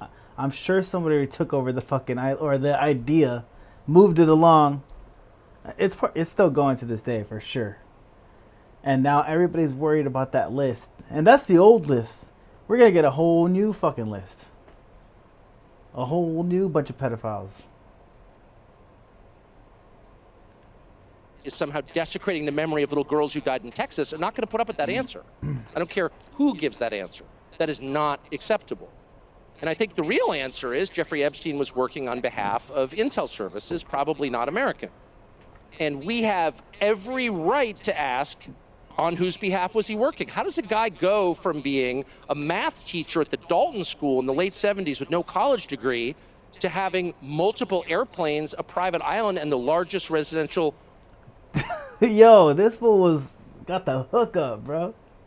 He was doing nothing. He said, let's go fuck some kids, make some billions. House in Manhattan. Where did all the money come from? And no one has ever gotten to the bottom of that because no one has ever tried. And moreover, it's extremely obvious to anyone who watches that this guy had direct connections to a foreign government. Now, no one's allowed to say that that foreign government is Israel because we have been somehow cowed into thinking that that's naughty. There is nothing. Damn. Tucker said the wildest stuff. Wrong with saying that. There is nothing hateful about saying that.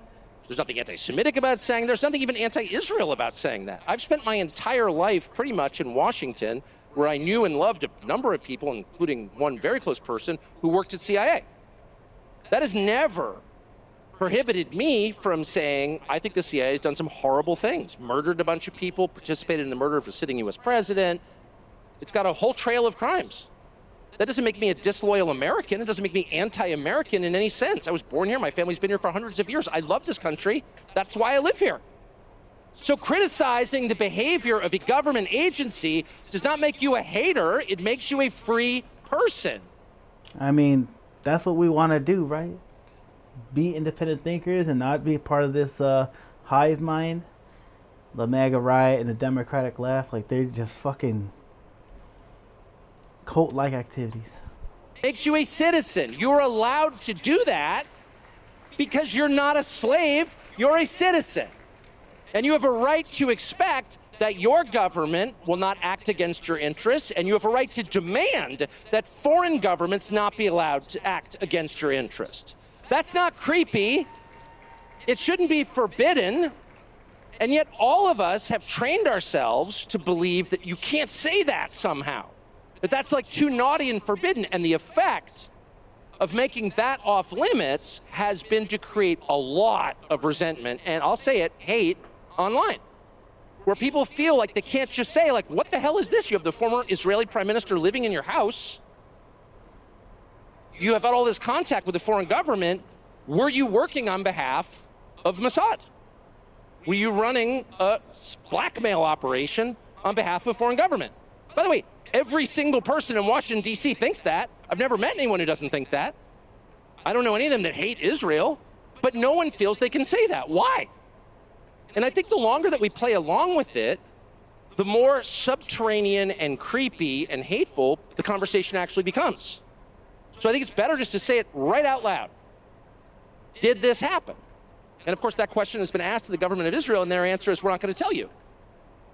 And I think our answer should be, no. As long as we're sending you money, if you were committing crimes on our soil, we have an absolute right to know, did you do this or not?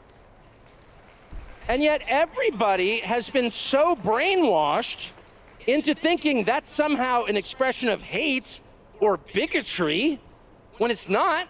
It's a baseline question that every U.S. citizen has a right to an answer on. What the hell was this? And by the way, if it turns out that it was nothing at all, that somehow Jeffrey Epstein really did earn $165 million giving tax advice to somebody, which is, for the record, a lot more than most people pay their accountants, and that none of this was actually a foreign intel operation, and that there was no blackmail involved, that actually Bill Gates was just hanging on the island because the weather was especially good. No one was videotaped doing anything immoral or illegal, and then that was used against them to get them to obey. If all of that is false, then just tell me how it's false. But don't call me a lunatic. And when Fox News runs a piece, as they did yesterday by Hugh Hewitt, saying that anybody who's got even more questions about Epstein is some kind of nutcase with an unhappy personal life, who's spending too much time on Twitter in the fervid fever swamps of conspiracies, up yours, buddy. Then why don't you answer the question then? Don't let anybody insult you, anybody, and I mean anybody, ever get away with insulting you instead of answering a legitimate question. Okay? Ever. What would you say to somebody that hasn't tried therapy before? Just ask yourself if what you're doing in your life right now. I think the racist is right. By the way, you will hear certain people say, well, that means you hate the person. No, it doesn't. I've got a bunch of kids. I would never let them get away with that. If I caught one of my kids, smoking weed in the bathroom at my house, I was like, are you smoking weed in the bathroom? Shut up, racist. You hate me. No, you're my child. I don't hate you. Answer the freaking question. Were you smoking weed in the bathroom or not? I'm not the criminal here. You seem to be. So I just think it's really important to get into that headspace. And even now, when people talk about this topic, I can promise you, since I spent all day on the phone yesterday on this topic with informed people, they're like whispering certain words. And I'm like, why are we whispering? Why should I be ashamed as an American about wanting to know what the hell that just was? Why should I be embarrassed? I'm not the bad guy here. Why should I be embarrassed to ask what's in this war for us? We got to go to war. Shut up. You're a bigot if you don't want it. First of all, I'm not a bigot. But second, that's kind of not the point. The point is, what's in it for us? Why is this a good idea? Shut up. And it's exactly the style of argument that I voted against, and I will never accept it. I don't care who does it. I will never accept that. Give me a legitimate answer, a reasonable answer, a sincere answer, a good faith answer. We may disagree. You may say, as a good friend of mine who's totally deranged, but a good person, said to me yesterday, Iran is the biggest state sponsor of terrorism in the world. Reading the talking point that apparently everyone, a bumper sticker that is for sale somewhere, I guess. And I'm like, okay, I don't even know what that means exactly, but how many Americans have been killed by Shia terrorism in my lifetime, which is 56 years? I can't think of any. I'm sure there have been some in the United States. There have been Shia terror attacks sponsored by Iran in the U.S. I can't think of any. There was 9/11. That was a Sunni terror attack. And then there's the drug epidemic, which has killed more than 1 million people during that same period. People I know, my next door neighbor's kid, dead. People, a bunch of people I know have died, and a bunch have been totally screwed up and taken out of life, basically. Their lives have been hollowed out. They're husks.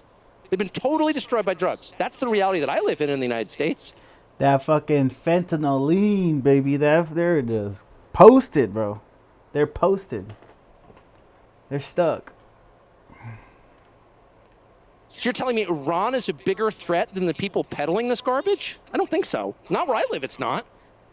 Oh, shut up. And the person literally said, we're going to have to agree to disagree. Disagree with what? What are you even talking about? But at least he gave me an answer. He didn't say, oh, you hate so-and-so. He didn't go immediately to motive. Okay, so this is always the tell. This is when you know you're dealing with someone who has zero interest in getting to the truth of the question and instead is trying to make you be quiet in order to roll over you and make you obey. And the tell is when they go immediately to motive. Well, you just hate some group, or you're taking money from some other group. And neither one happens to be true in my case, but I always feel like saying, well, okay, what if I am getting paid? Or what if I have some kind of creepy bigotry? Which I don't, because I think it's immoral. God created individuals. Each one knows the hairs on your head. Each person has a soul. No person is seen by God as a member of a group. Each person is seen by God as an individual. So I don't like that. And I really don't. I'm not just saying that. And I mean every individual on the planet, regardless of what he looks like or what he believes. That is true of every person. And I sincerely mean that. But even if I didn't, maybe I was some full wacko. And maybe I was like taking tons of money from some bad country, one of the bad countries you're not allowed to talk about or like. Qatar! That's the most hilarious. Qatar is kind of controlling our conversation. Qatar, evil Qatar. I am laughing. I've actually been to Qatar. It's awesome. Never taken a dollar from the Qataris or the Qataris or whatever they're called. It's a great country. But whatever. But even if I was like on the payroll of Qatar, which I guess I can't now. But anyway, even if I was, it still wouldn't make the question any less relevant. Why is this a good idea? And their refusal to answer that question lets you know right away that you are not dealing with a person of good faith. You're dealing with a propagandist who is trying to control you. And I would... Sheesh. At exactly that point, that's when you say out loud, I know who you are. This is all fake. You can't even answer the question. You're trying to make me shut up because I'm a bigot, like the liberals did 7 months ago. And that's why we voted them out. So I'm not putting up with that. I voted against this, and I won't tolerate it. So the second point I would make, before maybe taking a couple of your hostile questions, I hope, about Qatar, is I was brooding about this today. What about the Epstein story is so uniquely infuriating? And I'll just say, I mean, I've never met Epstein, but I mean, I know a million people who knew Jeffrey Epstein. It is true that he was around. Like, everyone knew Jeffrey Epstein. I don't think I was cool enough to actually meet him, but like, he was just a guy who was kind of circulating around, like this rich guy who knew everybody. What is it? And everyone knew he was a creep, but then there are a lot of creeps in that world. Just telling you what you probably know already. What is it about Jeffrey Epstein that's so infuriating to people? So infuriating that it's actually causing seismic political problems, and I hope that they'll address it and it'll get better. I really do. But what is it? I'll tell you what it is. It's the frustration of normal people watching a certain class of people get away with everything every single time. That's what it is. If you are sleeping in a position like this, you are wrecking your body and your breathing. Obstructive sleep apnea happens when your upper airway... I mean, yeah, they're getting away with it. That's the whole problem, right? And then, if you say anything about it, you disappear.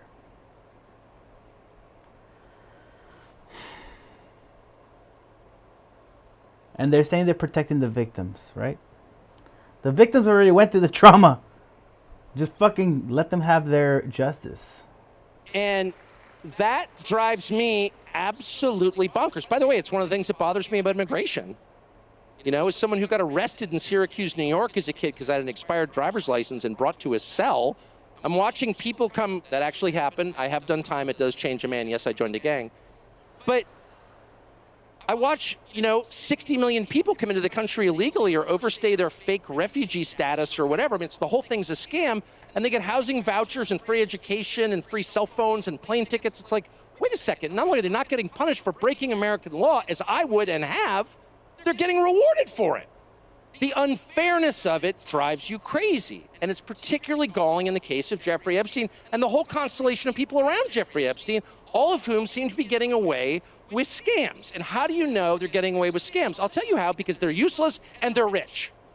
So how do you come to a place where some of the least impressive, most useless people who have no actual skills become billionaires? How's that legitimate? And by the way, if you ask this question, at least in Washington, it's like, oh, well, yeah, it sounds like you're a socialist. Sounds like socialism. Yeah, okay, I'm a socialist now. All right. I was a Qatari agent or a bigot. Now I'm a socialist. All right. Leaving aside my committed socialism, can you answer the question? How did Bill Ackman get $9 billion? Bill Ackman, a pretty impressive guy? I know Bill Ackman. No. Bill Ackman's like well-connected and super aggressive. That's it. And I think, well-connected, super aggressive people deserve a fair living like everybody else. But if you're accruing $9 million just because you're willing to do anything, I don't know why we have to pretend that's good. How did Epstein get $4 Gulf Streams. How did he get an island, a massive ranch in New Mexico, the biggest house in New York? Like, what is that? Like, at some point, the basic economics really matter. And they matter because, not that it's bad that rich people are getting richer, it's bad that everyone else is getting poorer. And it's especially bad the young people can't afford homes. Let me just put a very precise... For real. I haven't heard anybody buy a home in a minute. Especially in our fucking age group. It's damn near impossible. Not with the normal job, bro. I have a homegirl that is a regional for a really high, like really popular fast food joint. I'm talking like she's pretty up there in management, and she's still can't get a house. Like, that's insane. You should be able to get it at a regional level. Like, I think she's looking in the market. The market's just really high right now, and she's gonna get one. But it's like, fuck, it's sad. On this, if you want a measure of how your economy is doing, I personally favor eliminating GDP as a measure. I don't even know what that is. It's clearly not relevant. They tell me Japan has a stagnant GDP. Have you been to Tokyo? It's the single most radicalizing experience you'll ever have because it's just so nice. You lost the war? Really? Can we lose a war and wind up like this? GDP. No. I don't know what even that is. The total economic activity. Oh, no. My measure is really simple. I got a bunch of kids. Can they afford houses with full-time jobs at like 27, 28? And the answer is no way. And the answer is that 35-year-olds with really good jobs can't afford a house unless they stretch and go deep into debt. And I just think that's a total disaster. That's a complete disaster. Why? 2 reasons.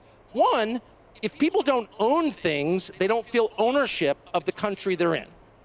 And the country gets super volatile because people feel like they've got nothing to lose. When you have a lawn, trust me, you're thinking long term. Second, it's really hard to have a family without a house. It is. It's like super fun to live in an apartment if, there's like a bar downstairs, you're in a cool neighborhood. I'm in East Village, it's so cool. Try to have 3 kids. You're not gonna have 3 kids there, you can't. Nobody wants to raise their kids in that neighborhood. Nobody wants... Fuck no. Too wild. Their kids in an apartment. People do it because they have to. Nobody wants to. People want a little house, not some McMansion, just a little normal house. That is the actual American dream. And that is what is totally unattainable for young people.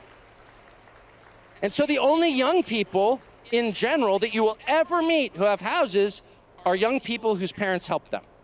And God bless their parents. That's a perfectly great thing to do for your kids. But most people's parents can't afford to do that because they're already in debt from their pointless college degree. So that is a national emergency. And I know that there are certain cable channels that are spending all this time talking about, they're about to elect a socialist in New York City, which obviously I'm opposed to it. He's not even a real socialist. He's like a trainee vax, rich kid liberal guy. Mom Donnie. He's a fake leftist, but whatever. Why do you think that's happening? One of the reasons it's happening is because normal people with normal jobs no longer believe they can win in this system and that all the money is going to the worst people.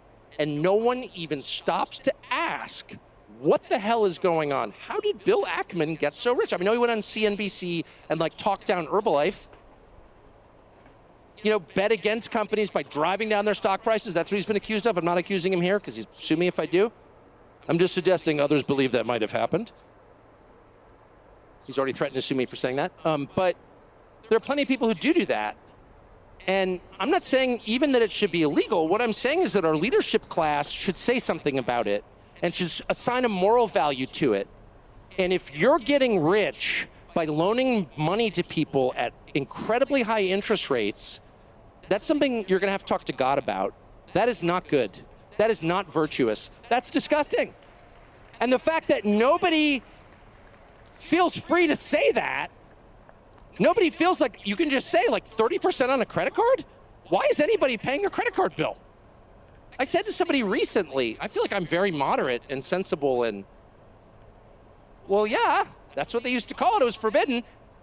I said to someone recently, we really need a political party where people just it's the, hey, I'm not paying my credit card bill party. And let's just bring down Citibank. Just not permanently, maybe permanently. But what credit card debt is the single biggest cause of human suffering that I'm aware of in the United States. It's not Iran. Iran's not doing that. Oh, you, a tool of the Ayatollah. No, I'm actually Episcopalian, not Shiite. Not a tool of the Ayatollah. I'm just very committed to observing physical reality and drawing my conclusions from that. I'm what we call a physicalist. I believe in the things right in front of me, the things I can touch and smell. And the people I can touch and smell are suffering not from Iran, not from Qatar. They're suffering from their credit cards and their inability of their kids to buy a house. Bro, I got debt, baby. If you don't got debt, you're not American nowadays. Yeah. I don't think Dan Crenshaw is sold on this. Dan Crenshaw believes our threats are in other countries. Okay, they may be, but how are they bigger than credit card interest? So I suggest to this person, who's a really good guy, I was like, hey, why don't we start, I'm not going to pay my credit card bill party, or I'm not going to pay my mortgage. You know, because they always say, like, if the very rich, if you borrow enough from a bank, you're kind of in charge of the bank because they need you to pay them back, so they're totally happy to negotiate terms with you. But if you borrow a little bit from the bank, they'll just take your house away. So what if people got together and just decided, wait a second, 30% interest is a lot, especially since they're pushing credit cards on kids like crack. And I know that conservatives are always like, well, it's your fault if you don't pay back the credit card. Yeah, okay, it's my fault, but maybe it's a little bit their fault too. They're pushing this crap on kids. So I say to this guy, maybe just people get together, not like everybody, but just a couple million people are not going to pay our credit cards, and just like bring the bank to its knees, and the CEO weeps on television, they readjust it down a little bit. We need your help to save the masjid where over 100 Americans have accepted Islam. This is your brother Yusha Evans with an... And he goes, oh, no, that's radical. That's too radical. And I'm like, I don't think I'm very radical. I think I'm like very moderate, super moderate. I hate change. My parents got divorced. I hate change. I like things to be exactly the same every day. I'm not radical. What I am is very worried that if we don't do something really soon, we're going to wind up like New York City. That there's going to be actual radicalism. And that radicalism will take very unhelpful forms. And you're going to see race and ethnic hatred that's real. And that you're going to see people behaving in hard-to-control ways. If you deny people what they actually want long enough, and instead substitute things that you claim they should want, like bombing Iran, you know? I mean, I'm not for Iran, where you spend all day telling me that it's so important that, you know, boys not playing girls' soccer teams or whatever. I agree. I hate the tranny stuff passionately. I think you should keep the boys off girls' soccer teams. But I don't know. It kind of feels like you're feeding me appetizers. At some point, I want to look around and see a better country. I want to see a country I recognize. I don't want to see people sleeping on the sidewalk. I don't see people ODing on drugs. I want to know where are those drugs coming from. Why can't you stop it? You've got the U.S. military. Don't you have SEAL Team 6? Like, what are they doing today? Don't you have Delta Force? You could give me another segment about how impressive the U.S. military is? I believe you. Why aren't they employed to make my country better? Why are my cities disgusting? I don't want to go there. It smells like weed and halal food. And you're lecturing me about how it's a great moral victory that I kicked the boys off the girls' soccer team? Good, I'm so glad. But let's do the real stuff, like making New York livable. Damn. And create an economy where my kids can have kids. How about this? How about we just make the measure real? I don't think New York's ever going to change like that. It's so congested, like with so many people. And so many people want to be there. Not me. But like younger people that are trying to like get their start in something. Like people are trying to find themselves. The city is great when you're young, bro. The city is great when you're like trying to do something. Like I already lived in LA, so it's kind of like that feeling. Like you're in the shit. But if there's no chance of you getting any lucrative job to help you stay in that spot, like, and then thrive, there's no way to thrive. There's no way to thrive out there. You have to know you're gonna make it. Get a hookup somehow. It's different in New York, bro. It's all apartments and stuff like that, you know? Condos, if you're lucky. Everything's packed in. I don't know if I could live like that. Super simple. Can my children have without the benefit of like the great luck I have had, can they have a roughly approximate life that I had? Or how about just a middle class life? Can they like get married young, as I did, and like have 4 kids and, you know, take a couple jobs, work hard and all that stuff? But in the end, it's like, fine. Can they do that? Or is that like so remote a possibility that you need to tell me that Iran is the real threat to take my mind off the fact that you stole the money and screwed up my country beyond recognition? So I guess what I would say before I have an actual aneurysm is, unless we say to the people in charge, we are going to determine what's important, you need to listen to us, your voters, about what we actually care about. I'll take a lecture for about 10 minutes. I can do that. I went to school. You know, I'm used to sitting there and being like, oh, yeah, okay, the Axis powers, that's so important. Thank you for telling me. I can take a lecture for about 10 minutes, and they're like telling me Iran is the greatest sponsor of terrorism. Okay, that's great. I hate Iran. Got it. But at some point, I want to pipe up and say, yeah, but what are you going to do about Union Station in Washington, D.C., which is filled with passed out drug addicts with spreading urine stains? Like, it wasn't that way. I was here. How did that happen, and why aren't you fixing it? And by the way, if you don't fix it or even acknowledge it, dude, bad things could happen. Like, wake up. The time is to wake up out of your freaking fantasy world where you think telling the rest of us to shut up is enough. If you keep doing that, you know, this could go in dark directions. So I think it's so important for every person to look around and make your own decisions about what's important. What's important to you? What around you in your life? What do you see in your family, among your friends, in the town that you live in that's going wrong? Those are the biggest problems. Not what some shill on television is telling you your biggest problems are. He can shut up, but he won't. But look around. What's the biggest problem in your life? And if you're burdened by a car loan or some credit card payment you can never actually make, if you can't afford to make the full payment on your credit card 2 months in a row, that's a crisis, okay? That's a crisis. If you're in the hole to DraftKings to a point where you can't pay. No, I'm serious. These are huge problems, and most of them are money related. And if they're not solved, you're not getting married, and you're not having children, and you're not going to have a happy, fulfilling life, period.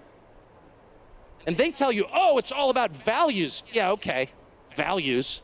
You can't afford a house? I don't care what your values are like. You're not having 4 kids in an apartment. So you need to be heard on that. And anyone who tells you, oh, shut up, racist, hoist the middle finger and tell them, keep talking to me that way, pal, and we'll punish you. Anyway, sorry, excuse me. Do we have any hostile questions about Qatar? Yes.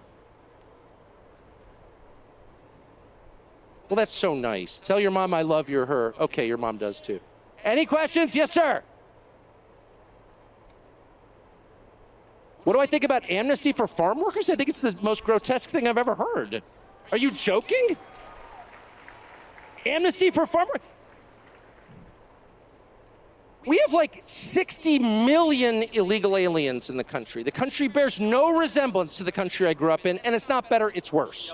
So I'm not going to sit for another lecture from anybody telling me we need to import more people to write code or pick grapes or any other task. Period. It hasn't worked. The country hasn't gotten richer. It hasn't become more unified. Those words should burn on the tongue of anyone who utters them. How dare you talk like that? Amnesty. How about deportation? What about that? I mean, look, and let me just say, people say all kinds of things. It doesn't mean it's happening, but I think it's worth being a little paranoid about it. I mean, I think everyone in this room is paranoid. It's important to make sure even the people you love are true to their word. It doesn't mean you hate them. Again, I don't take my kids at their. I love my kids more than anything. I don't automatically believe everything they tell me because I'm not a moron. Because I understand that people don't always say the truth. So, but anyway, yeah, any kind of amnesty is not only a bad idea, it's like outrageous. Anyway, sorry, I've been told to take the mics. I'm sorry, I know you guys have good provocative questions about Qatar, but I've been asked to talk to this guy. How you doing tonight, sir? I'm spun up, baby. First off, I'd like to thank you for coming to this event. I'm 20 years old. I've been watching you for the past 12 years of my whole life, every single night. I've always listened to you, so thank you for coming. We love to listen to your opinions, listen to you preach basically to everyone. My question is, in your opinion, we have individuals in this country that are full citizens that are also full citizens of other countries. In your opinion, how can somebody pledge allegiance to two countries at the same time, and is that something that we should be allowing? I mean, I think your question says it all. Obviously, that's absurd. I quote the New Testament, but I also refer to common sense when I say that no man can serve two masters. It's not possible. I only have one wife for that reason. You say to your wife, I'm going to take another wife, but I'm going to love you just as much. Nothing's going to change. My wife's going to look at me like, no, it's one wife. Because you can only really pledge your loyalty to one person or one country. That's just a fact. And there's also a sense, and this is relevant to me, and I know you're speaking about Israel, but it's not just Israel, to be honest. I think that's a huge problem. I think anybody, by the way, who serves in a foreign military should lose his citizenship immediately. There are a lot of Americans who've served in the IDF. They should lose their citizenship. There's a lot of Americans who've served in Ukraine, and they should lose their citizenship. You can't fight for another country and remain an American, period. Obviously. I mean, it's like not even, it's so funny how all of us have been cowed into being like, oh, that's hate speech. No, it's not. You don't hear hate in my voice because there is. It's just an obvious recognition of the truth. But there's a more insidious thing, and I say it's not just Israel. I'm not just trying to like give myself cover. I'm being honest. There are a ton of countries that offer citizenship, actually, some of which I love. I have been offered citizenship in a couple different countries that I really like, and I thought about it. And then I thought, no, there's something about being lashed to the mast. Like, everyone can see that America's in trouble, the demographic trends are really bad, and the country's decaying, its cities are falling apart. So you're like, oh, wow, maybe I should flee. And then I'm like, my ancestors are from here. My parents are buried right across from my kitchen. I'm staying here. And the second you make that decision in your head, like, I don't care what happens to America, I will be here. It totally changes your attitude. You're like, I don't even care. It's my country. And they've been here for so long and fought an...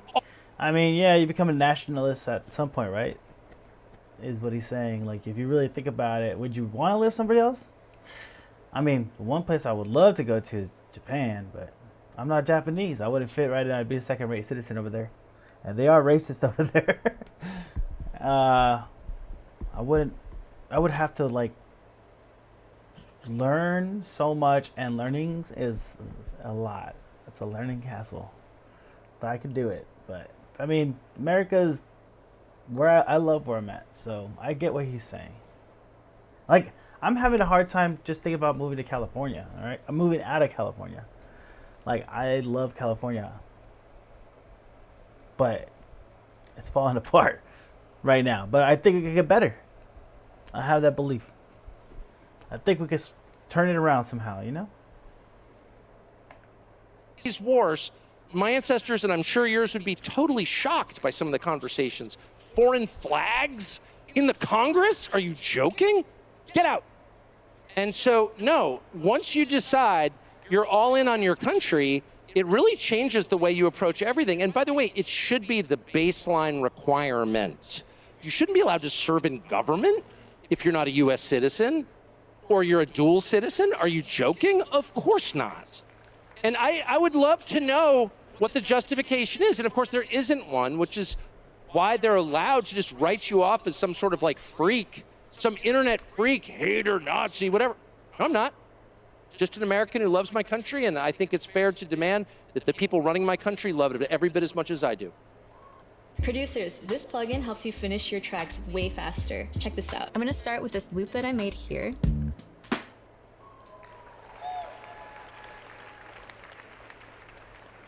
Alrighty, Tucker. Thank you for being here today. My question is mainly focused on national security. I have a question first and then a proposal. I'll see how you go about that. Now you're freaking me out. You got a Rumble hat on. I love you already. All right. I'm going to stop and have an Alp, which is America's premier nicotine pouch. Go for it. Alrighty. So, I was born in Cuba. I came at the age of 2. So I can attest to the fact that the socialist experiment doesn't work at all. Yep. And that America is the best country in the world. Yep. So I agree. You know, I'm a U.S. citizen, and I'm very proud of that, and that's why I stand for my country every day. But I have a question specifically about national security. All right, hit me with it, baby. No preamble. Just go right to it. You can't scare me. So, for example, I would say that the head of the snake for a lot of the spying that goes on in the United States is Cuba. For example, we've found evidence that Venezuela, Nicaragua, like all the issues with immigration are because of the socialism going on in Latin America. Yes. And Cuba's an outpost for human trafficking, drug trafficking. We have Chinese spy bases on the island. We had Russian missile testing under Biden. And then on top of that, Cuba doesn't even recognize Gitmo as American territory. So my question for you is, what should the United States stance be on Cuba and the liberation thereof? And my proposal is, if you're willing to do some sort of documentary on Cuba, and if I could help you out on that. Well, I always appreciate the offer of assistance. I would say we've had a Cuba embargo, so the revolution was 1959. So that was, well, 60, could that really be 66 years ago? That's crazy. And we've had an embargo for much of that time, and you just said yourself it hasn't worked. It hasn't liberated Cuba. The same regime is in charge, and it is still, working to undermine the interests of the United States. So what we're doing isn't working. I think that's a good place to start. So I know from living in D.C. that whenever someone tells you, like, it's not working, we need to double down on it, they're lying. So I think we need to reassess, are sanctions really the answer? And if so, tell me how that's worked. Second, I would say, I'm sure everything you say is true. I don't think that most Americans, and I know the U.S. government doesn't, spend a lot of time thinking about our own hemisphere because we're so focused on places like Iran, Iraq, Syria, Libya, Gaza, Israel.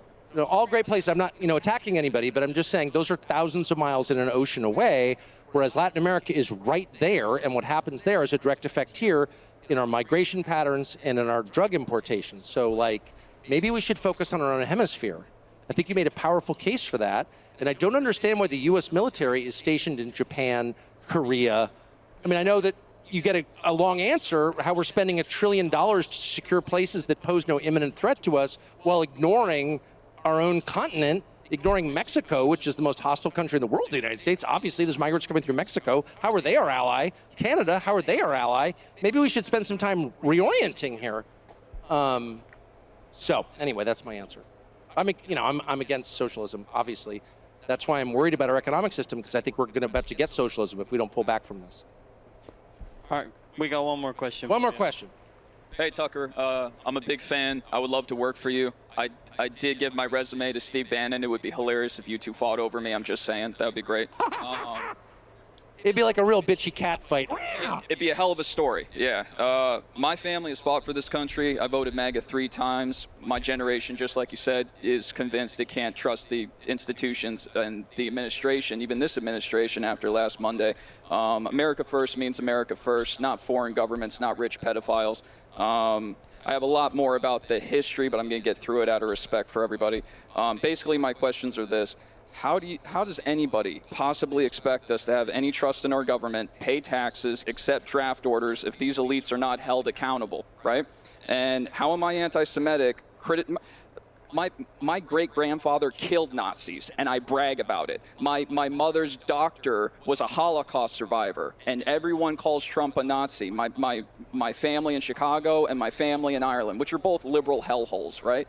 And it's pretty convenient that if he did criticize Israel, everyone could just say, look, I told you so, but that's not the point. Anyways, and finally, and by how am I anti-Semitic when all my sources are Jewish, Israeli publications, and Holocaust survivors? And finally, and by far the most important, why can I burn an American flag in my country, but I get a mark by my name if I burn Israel's? Like, how? I think that's an entirely fair question. It's totally outrageous. You got 65 million people here illegally, according to the administration, and the only ones who are deported are ones who criticize a foreign country. I don't understand it. It's driving people insane, actually, and it's making people angry in a bad way. And I go on, X, and I see stuff. It's like, I don't even want that in my head. I don't want that. I don't want to marinate in that. I'm a happy person. I have a great life. I love this country. I love my dogs. I love my children. I love my wife. And you go online, and people are so mad. I mean, I've never seen anything like the rage online. And I get it. I get it. That's the worst part. I get it. People go crazy after a while if you totally ignore their concerns, if you call them names rather than answering their questions. I really think we need to... I need to take a piss real quick. Hold on.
All right, my bad, y'all.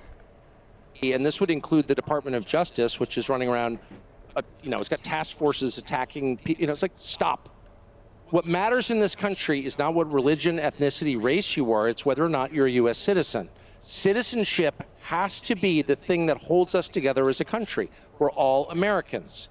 And this continuation of identity politics is the most destructive thing we can do.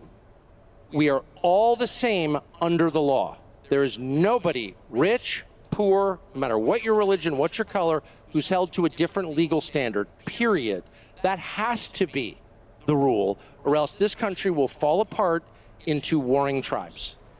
My email is ryanscottcasey@gmail. If I could send you my cover letter, I really... Ryan Scott Casey, ladies and gentlemen, thank you. Thank you.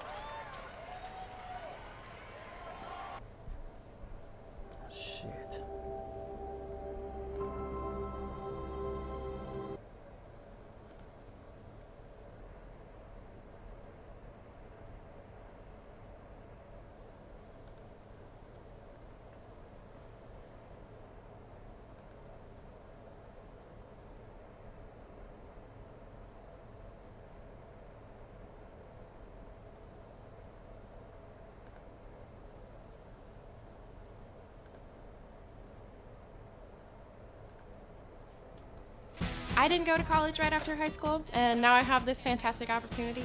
And to anyone else that also didn't go, I would say it's never too late.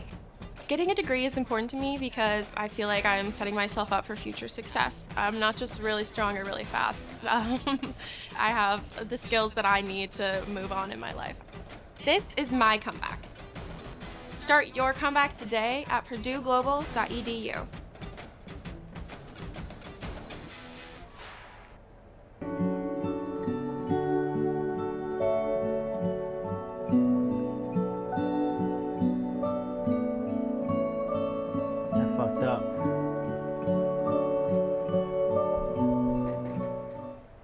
There's a new one. It's a new day. Here we go. The President of the United States is trying to cover the Epstein story. It's the double down right here on Truth Social.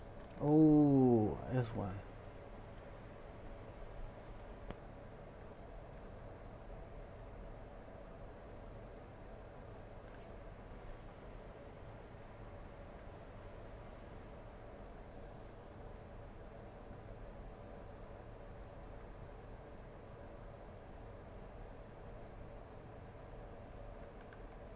The European Union is pausing retaliatory tariffs on the United States as it tries to reach a new trade deal with the Trump administration by the end of the month.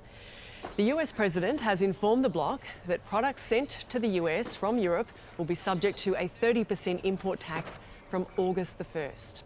Mexico also faces the same rate. The European Commission President Ursula von der Leyen says negotiations are preferred, but it's also preparing countermeasures. The United States have sent us a letter with measures that would come into effect unless there is a negotiated solution. So we will therefore also extend the suspension of our countermeasures till early August. And at the same time, we will continue to prepare further countermeasures so we are fully prepared. The 27-member European Union is the world's largest trading bloc and is the United States' biggest trading partner. Europe's biggest exports are pharmaceuticals, followed by cars, chemicals, wine and spirits. Cheese is also a big earner, and the dairy sector in France is bracing for the worst. This is a very important market for us. We export 25 tons of cheese to the United States yearly, and so this is a shock, although unfortunately we were expecting it a bit. We were starting to see quite significant figures on the evolution of the tariffs, but 30% is really a shock. And it's a very bad signal sent by the United States to its European trade partners. This is Liberation Day, waiting for a long time. Donald Trump announced his new tariff regime in April, and since then he introduced a baseline 10% import duty on almost every country and what he called reciprocal rates on other nations. Several leaders have been sent letters in the past week informing them they will be subject to higher tariffs from next month. Currently, Australia is not one of them, but certain products, such as steel and aluminium, have been hit with a 50% duty. The US president says tariffs are helping to revive his country's economy. We're dealing with other countries and certain countries that would rather have a deal than a regular tariff, and we're willing, if they're willing to open up. These are countries that have been shut to us, but we've been open to them. In other words, they wouldn't let us do business there, but they would do business in our country. Not a fair deal. Mexico is also hoping to negotiate with the US to secure a better rate. It is currently subject to a 25% tariff on products that aren't included in an existing free trade agreement. Analysts say all parties stand to suffer in the trade war, but ultimately Americans will be paying more for goods coming into the US. The tariffs will provoke an inflationary impact in the United States. And inflation means less purchasing power for the people and for consumers. And the United States is very much reliant on consumption as a driver of the United States economic growth. And by this way, it will take quite a significant hit the economy.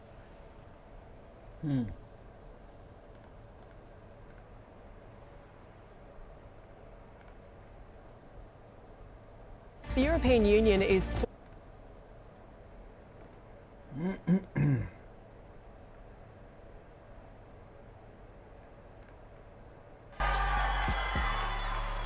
All right, everybody. How are we all doing? So first, where were you a year ago today? I bet you remember exactly where you were. A year ago today, Donald Trump was in Butler, Pennsylvania. A year ago today, our republic was probably saved by just a couple of centimeters. A year ago today, by the grace of God and a turn of the head tilt, a bullet whizzed by Donald Trump's. We're going to make sure that this remains mostly peaceful. So give it up for Josh Hammer and Dave Smith, everybody.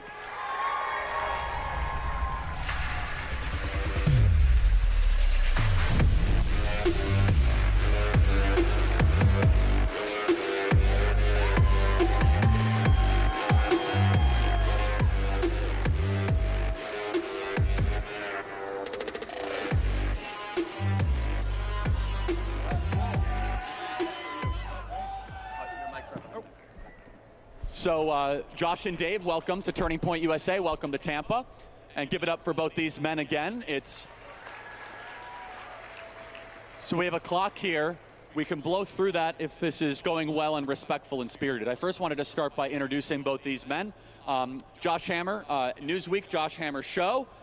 Josh is a very passionate and eloquent defender of Israel, and also is a great friend and someone that we talk about a lot of other issues as well. So Josh, welcome. Great to have you. Great to be here, Charlie. Also Dave Smith.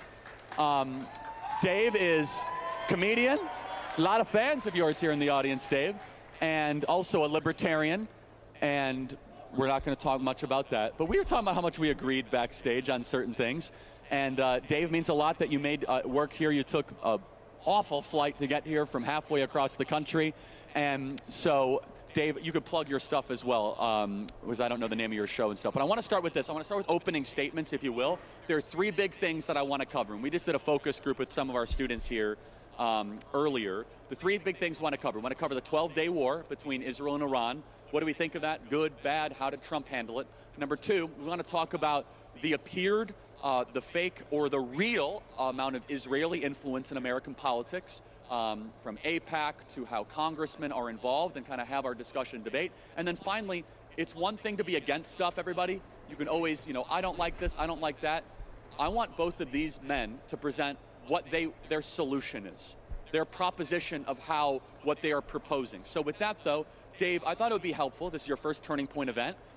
Exactly. I don't want to hear bitching and moaning. I want to hear fucking solutions to get this shit done. People aren't familiar with your work. Introduce yourself, make an introductory statement, and the floor is yours, my friend. Oh, well, thank you very much, and thank you guys for having me. As Charlie mentioned, I took a flight here, so I'm going on no sleep. So if Josh wins, it doesn't count. But I'm a stand-up comedian, and I'm also a libertarian. I'm really a follower of the greatest congressman who's ever lived, who is Dr. Ron Paul, who is turning 90 years old. Happy birthday to him. And as far as, look, I would say I think that American foreign policy for my entire life has been insane, and like criminally insane. We've launched war after war. We've talked about peace through strength the whole time, but all we've gotten is permanent militarism and forever wars against countries that pose no threat to us. And a huge part of the reason why we've embarked on this is because the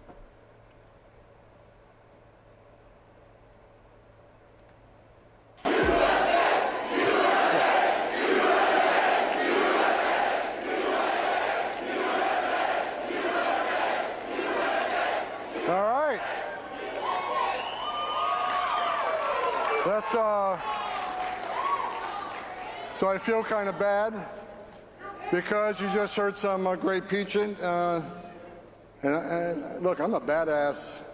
I say bad things. So look, let me just start out by saying this. Sometimes I use a bad word. Sometimes I'm harsh. But if I offend anybody here tonight, I don't give a shit. Okay. So look, this is the second time I came out of retirement for President Trump, who happens to be the greatest president in my lifetime. So I was the first guy the president called, and I remember after the election, I'm out to dinner with my wife, and the phone's sitting on the table, and all of a sudden it rings and says, POTUS. My wife says, shit. She goes, he's going to ask you to come back. So I walked outside, and the first thing out of his mouth was, Tom, you've been bitching about it for 4 years. You want to come back and fix it? He says, you're damn right. Let's go.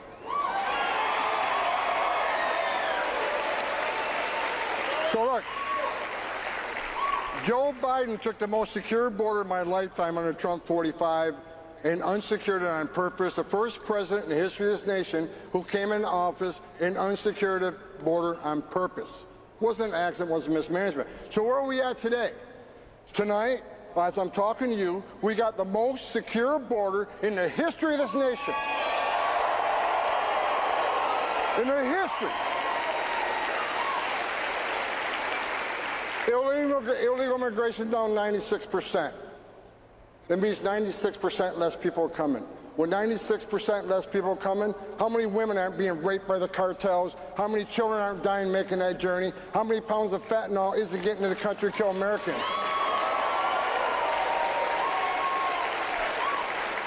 How many women and children aren't sex trafficked, unlike the last administration? President Trump's policies are saving lives every day. And look, I wake up like a kid in a candy shop every day because I'm working for this guy. And you know what? Every day is an adventure because I knew he's going to let us do what we do to not only secure the border, but remove millions of illegal aliens that Joe Biden led in this country.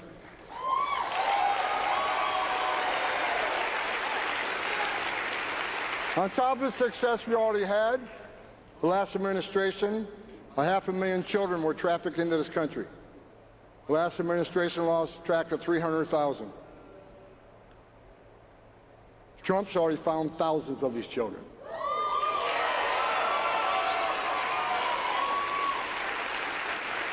Some of the children were with family members, but some of the children were in sex trafficking and forced labor.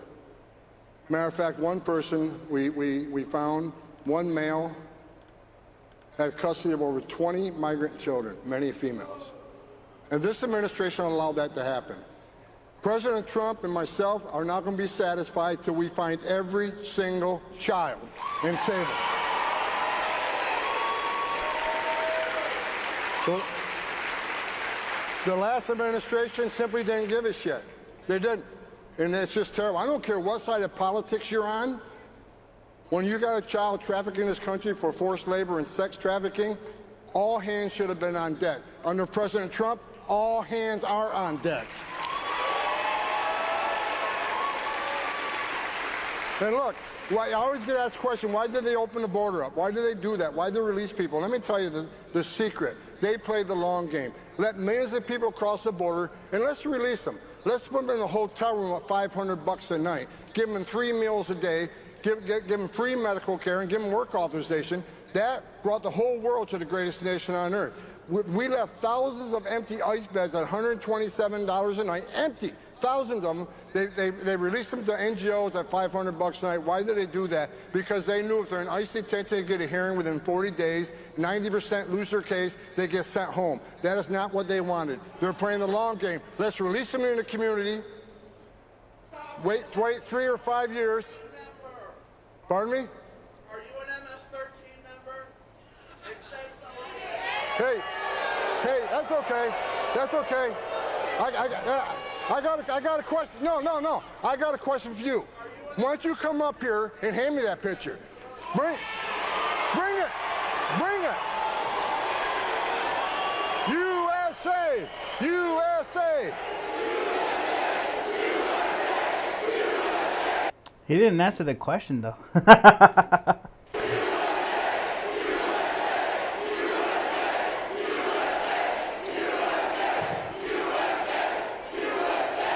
All right. You got morons like this all over the country.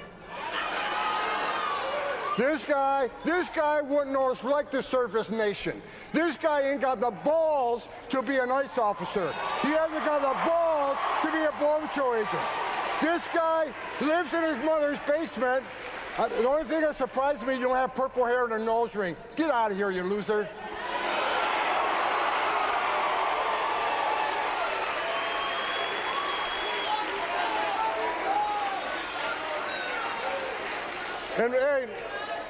And you're such a badass, meet me off stage in 13 minutes and 50 seconds.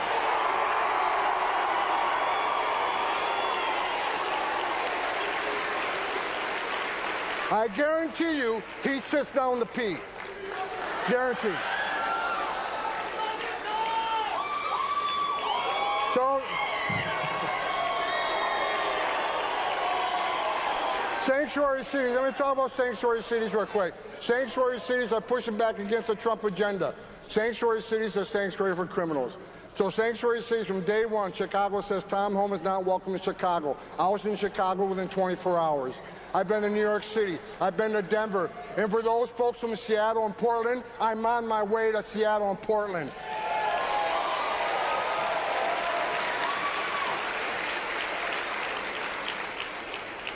Assholes like this guy think they're going to vilify men and women of ICE, and they're going to intimidate or scare us. I'm not going anywhere, either as the men and women of ICE. We're going to do the job that President Trump gave us to do.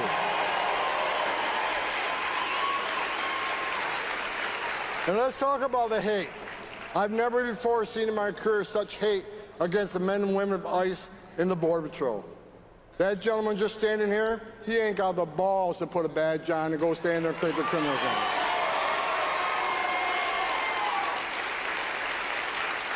The men and women of ICE have a dangerous job already.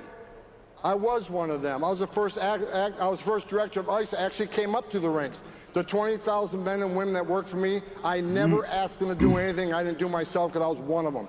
I wore the green uniform. I was a Border Patrol agent. I know what it's like to stand on a dirt trail at 3 o'clock in the morning. A sensor goes off. What's coming north? They don't know. Is it just an illegal alien looking for a better life? Or is it a heavily armed drug smuggler? They don't know, but they're going to stand there and take it on. These are the bravest men and women this nation has.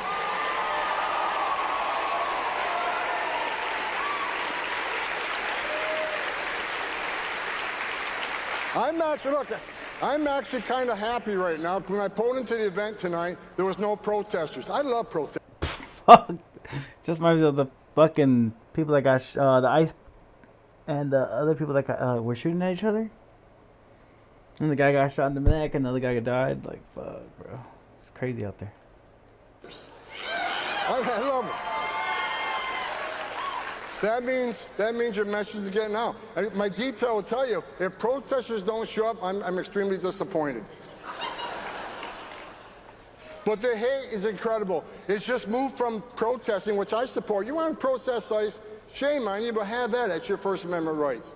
You want to disagree with Trump policies? Okay, you have the right to disagree. But I said from day one, if you cross that line and put hands on an ICE officer, you're going to jail.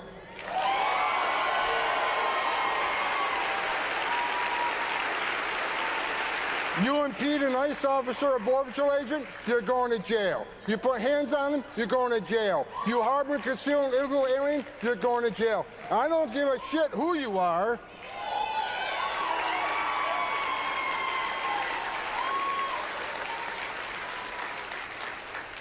Well, the danger facing ICE and Border Patrol right now, I've never seen it before in my career, and I've been doing this since 1984. Throwing Molotov cocktails at officers. The other day they tried to ambush officers in Alvarado. Almost a dozen people, many with automatic weapons. Trying to kill an ICE officer for what? For enforcing the laws of this country? You got members of Congress comparing ICE to Nazis and racists. You got Tim Walz, another loser, who compares them to the Gestapo. And understand this, these members of Congress are vilifying them. The ICE officers are simply enforcing the law that they wrote, that they enacted.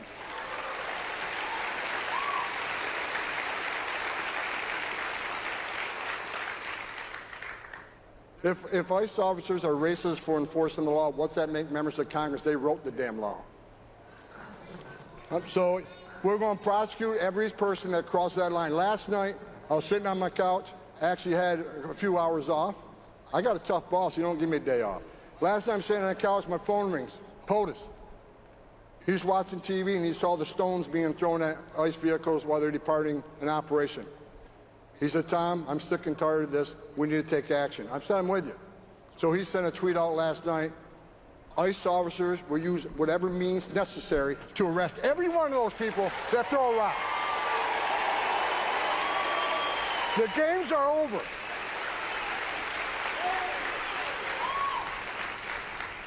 I'm tired of this shit. And for those people that want to protest ICE, I feel bad. I just had someone preaching and I'm up here, whatever. If these protesters, these people with purple hair with a nose ring, live in their parents' basement, who don't work and want to go protest ICE, who are getting paid by people, if they think they're going to stop ICE or stop Border Patrol from doing their job, they got another thing coming. Because every time they double down, we're going to triple down.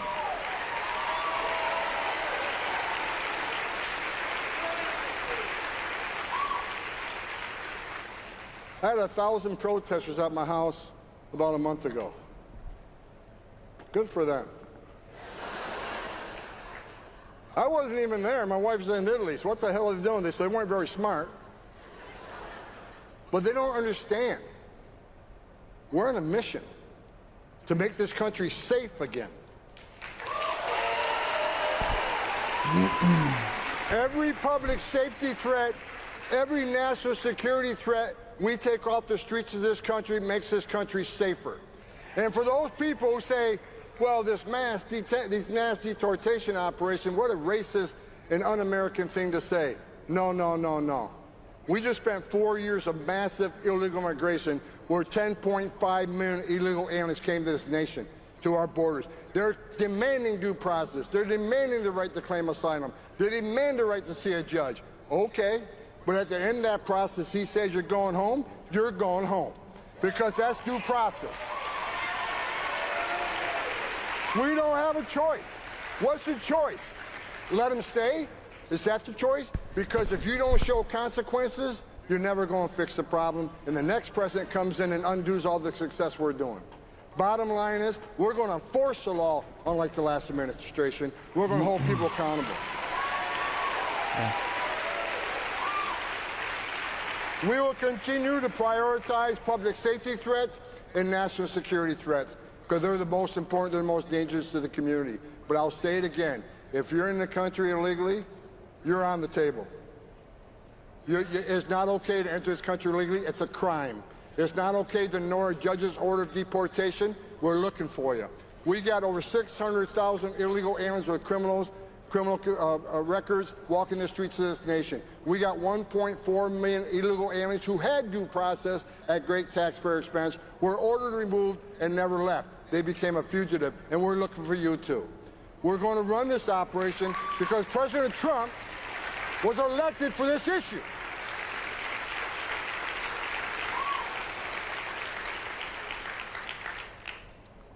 Let's talk about President Trump for a moment.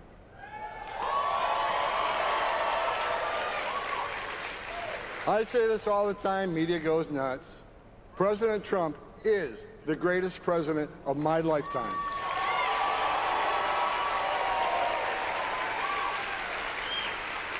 Under his leadership, we got the most secure border in the history of this nation, and we did that in 7 weeks. President Trump did in 7 weeks what Joe Biden couldn't or wouldn't do in 4 years. President Trump, I was at the RNC, I made a statement at the RNC, said I think President Trump's going to designate the criminal cartels in Mexico as terrorist organizations. And you know what? He damn well did it. They are now designated terrorist organizations.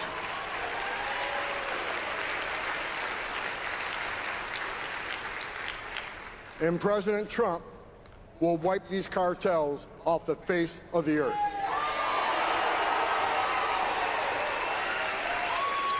If Israel lets them. If Israel lets them do it. No. We need your troops over in Iran, motherfucker. You ain't going to Mexico. We are the lapdog of Israel. All right? We're the attack dog.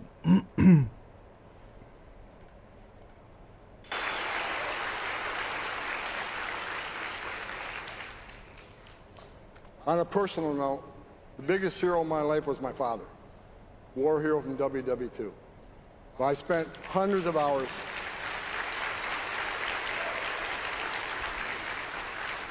I've spent hundreds and hundreds of hours with President Trump, either in the Oval Office on Air Force One or outside events. I love this guy. I respect this man. He loves this country like I've never seen anybody love it before. He wants an American flag on every front porch. He wants the laws enforced. He wants law enforcement to be respected again. To me, that makes him one of the greatest presidents ever.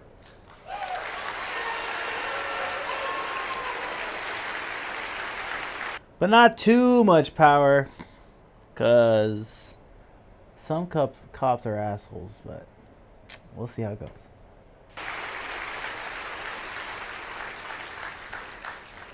He brought me on the second time. My wife's still pissed off. I came out of retirement the second time.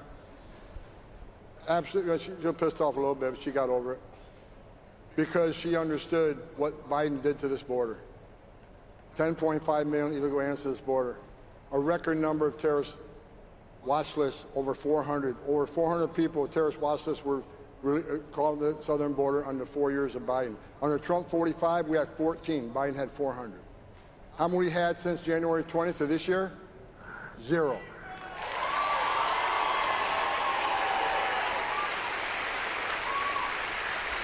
How many releases have we had? 0. Let me give you the comparison here. So yesterday I was looking at the numbers, and under Joe Biden, on an average day, 1,800 gotaways that we knew about. 1,800 people cross the border. We don't know who they are, where they came from, or why they're here. 1,800 a day. You know how many there was yesterday? Hey, thank you, Fox Warrior Gaming. I appreciate that, man. Thank you for following, and I appreciate you. I appreciate your compliment. I'm just chilling right now, just playing Pokemon and watching Tom Homan talk and whoever else talks. Mostly like political or social events. So if it's big news, I'll try to cover it, you know? 11 from 1,800.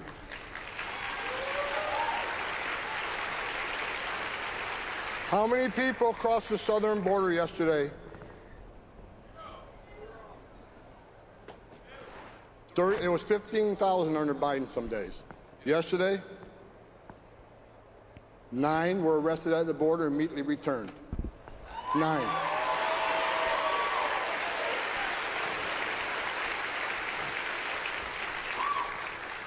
Sex trafficking has plummeted because the border is secure. Fuck! Fentanyl overdose deaths have plummeted in this country because we have a secure border.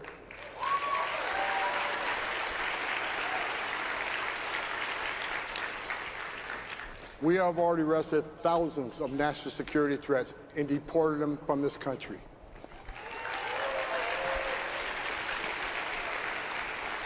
And the men and women of ICE have already arrested and deported 150,000 illegal aliens, most of them in conviction.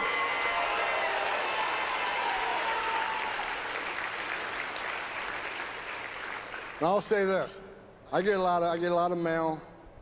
Say, Holman, that's not enough. We want more arrested. We want more deported. Well, let me tell you this: we got the big, beautiful bill. You think we're doing good now? Just wait to see what happens.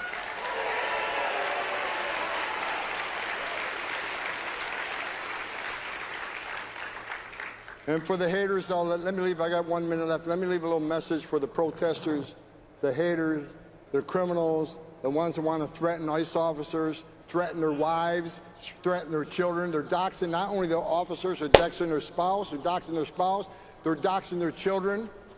They're being bullied in churches and schools throughout the nation. I get death threats all the time. You know what? I'm sick of the assholes. You want some? Come get some. And I'm tired of it.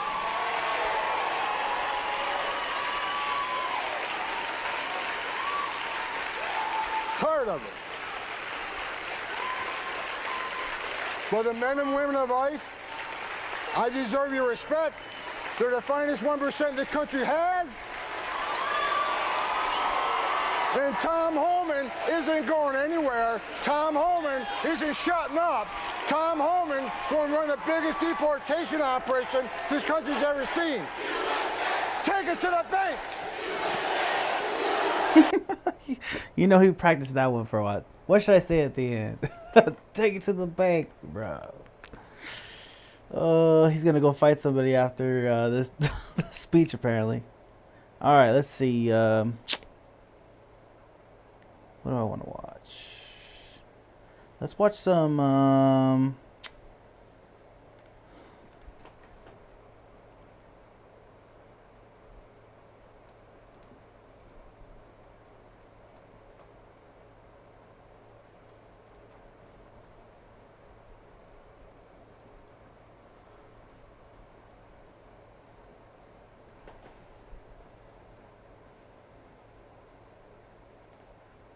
BS. Nintendo Switch 2 sales do not matter. This is something that I hear people trying to throw at others online. We see content creators constantly trying to say this and downplay the sales numbers that we've seen so far with the Nintendo Switch 2.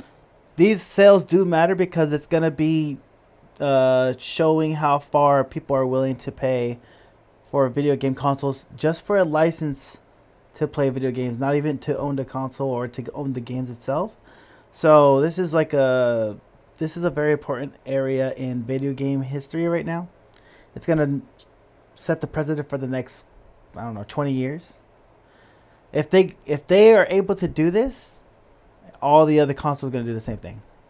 Accuse people of bootlicking or shilling by mentioning these type of things, sales numbers or views sales whenever they feel like discussing certain aspects. So being hypocrites at the same time. But as someone who's been around for a long time creating content and has seen multiple Nintendo console launches, anybody, any content creator, anybody online that's trying to tell you, which I've seen multiple times, I've heard in videos, that Nintendo Switch 2 sales shouldn't matter at all, or it's not important, or why are people even talking about it, that is just BS. And I'm going to explain to you guys exactly the reason why here. Now, if just hypothetically, we know that the Nintendo Switch 2 factually has sold 3.5 million units in its first 4 days and continues to sell well, having sellouts in various spots in the US, and of course in Japan it's pandemonium over there. So the system is doing well. But hypothetically speaking, if the launch sales did not start out as well as Nintendo would have hoped, or if the sales weren't looking too good, you would have never heard the end of it from content creators, from articles, people writing on these websites, from people on Twitter, and all sorts of stuff. Let me give you guys just a snapshot or example of what I'm discussing here for those who don't believe me. Look at what happened with that one article about the fake Nintendo Switch 2 bad sales when it comes to third-party games, which an NPD analyst himself with Mass Piscatella said it's way too early, and how we can look right now on the Nintendo Switch 2 eShop and see that 9 to 10 out of the top 15 games are third-party titles. So look at what happened there. $80. $80 to play an old game on the new console. And the only thing that's going to give you better in this is the frame rates. The frames per seconds. That's all they're giving you. That's crazy. People who told you that sales shouldn't matter too much, or of course, oh yeah, I knew it was gonna sell well, but yeah, who cares? We have them making videos on the supposed bad sales of the Nintendo Switch 2 third-party games. I also want to add that a 2-week audit on third-party sales is absolutely insane that no other system has ever went through as well. So imagine if that was actually the system itself. Trust me, these same people that are telling you one thing would be completely about facing. You'd be hearing it from every single website. Every single thing would be talking about that. So when people are trying to sit here and tell you that the sales don't matter or it shouldn't matter or anything like that, that's just a code for what actually happened, because maybe they're upset or it doesn't fit their content, or it would have been better for their own content if the sales were doing bad, because negativity is what, for them at least, what sells their channel and what gets them money and gets them views. We've seen that with the significant portions, large amounts of misinformation being spread, with people barely doing any research beforehand, just looking to get a quick upload and make a quick buck when it comes down to it. I don't believe it for 1 second when certain people say the sales don't matter or anything like that. We've even had, at this point, right before the Nintendo Switch 2 launched,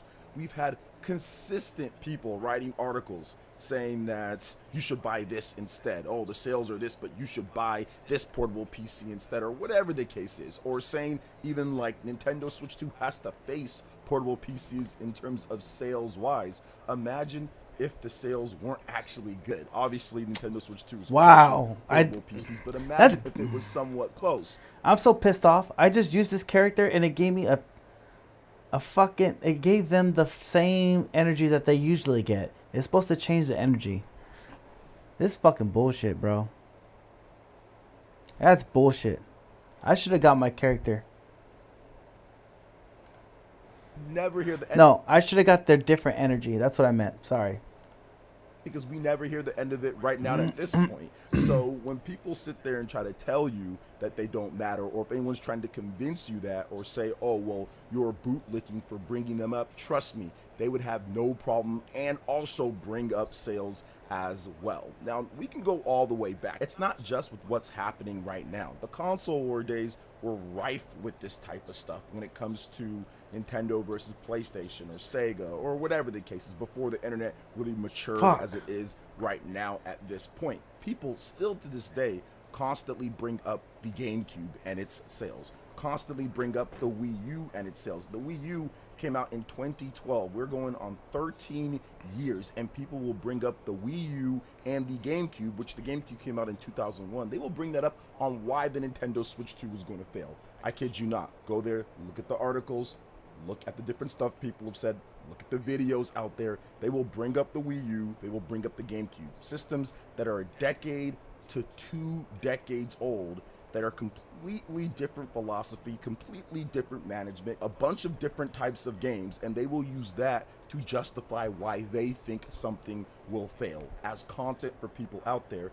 And once again, if you disagree, or if you say, well, no, I don't think so, you will be accused or peppered with names or certain things. So do not believe it, guys. As someone who's been around for a very long time, do not believe when people try to push that in your face, because we already have a lot of stuff with that, just with recent examples overall. The Nintendo will fail videos, yes, they were not as frequent when it comes to with the Nintendo Switch 2 compared to the Nintendo Switch 1, but the Nintendo Switch 1 had consistent videos on that. We had big content creators that were talking about that. We had stuff like Kinda Funny Games, and we had Call Moriarty, and we had all sorts of people making videos saying that it's going to fail, or all sorts of stuff for content overall. So they absolutely matter. But before we get into this next half that I think that you guys are really going to like, please make sure you hit that subscribe button if you haven't.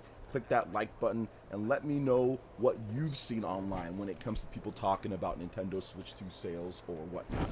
Now let's go ahead and jump into this next half. Anybody that's trying to tell you that the sales do not matter or you shouldn't care as a gamer has no idea about business.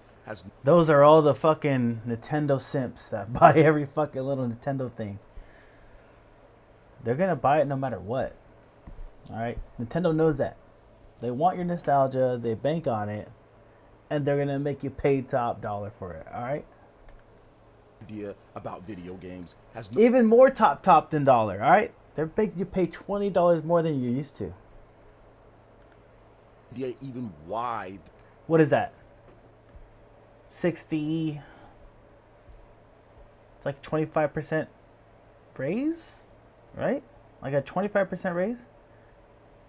25% raise over everything, because the console's 500, I believe, right?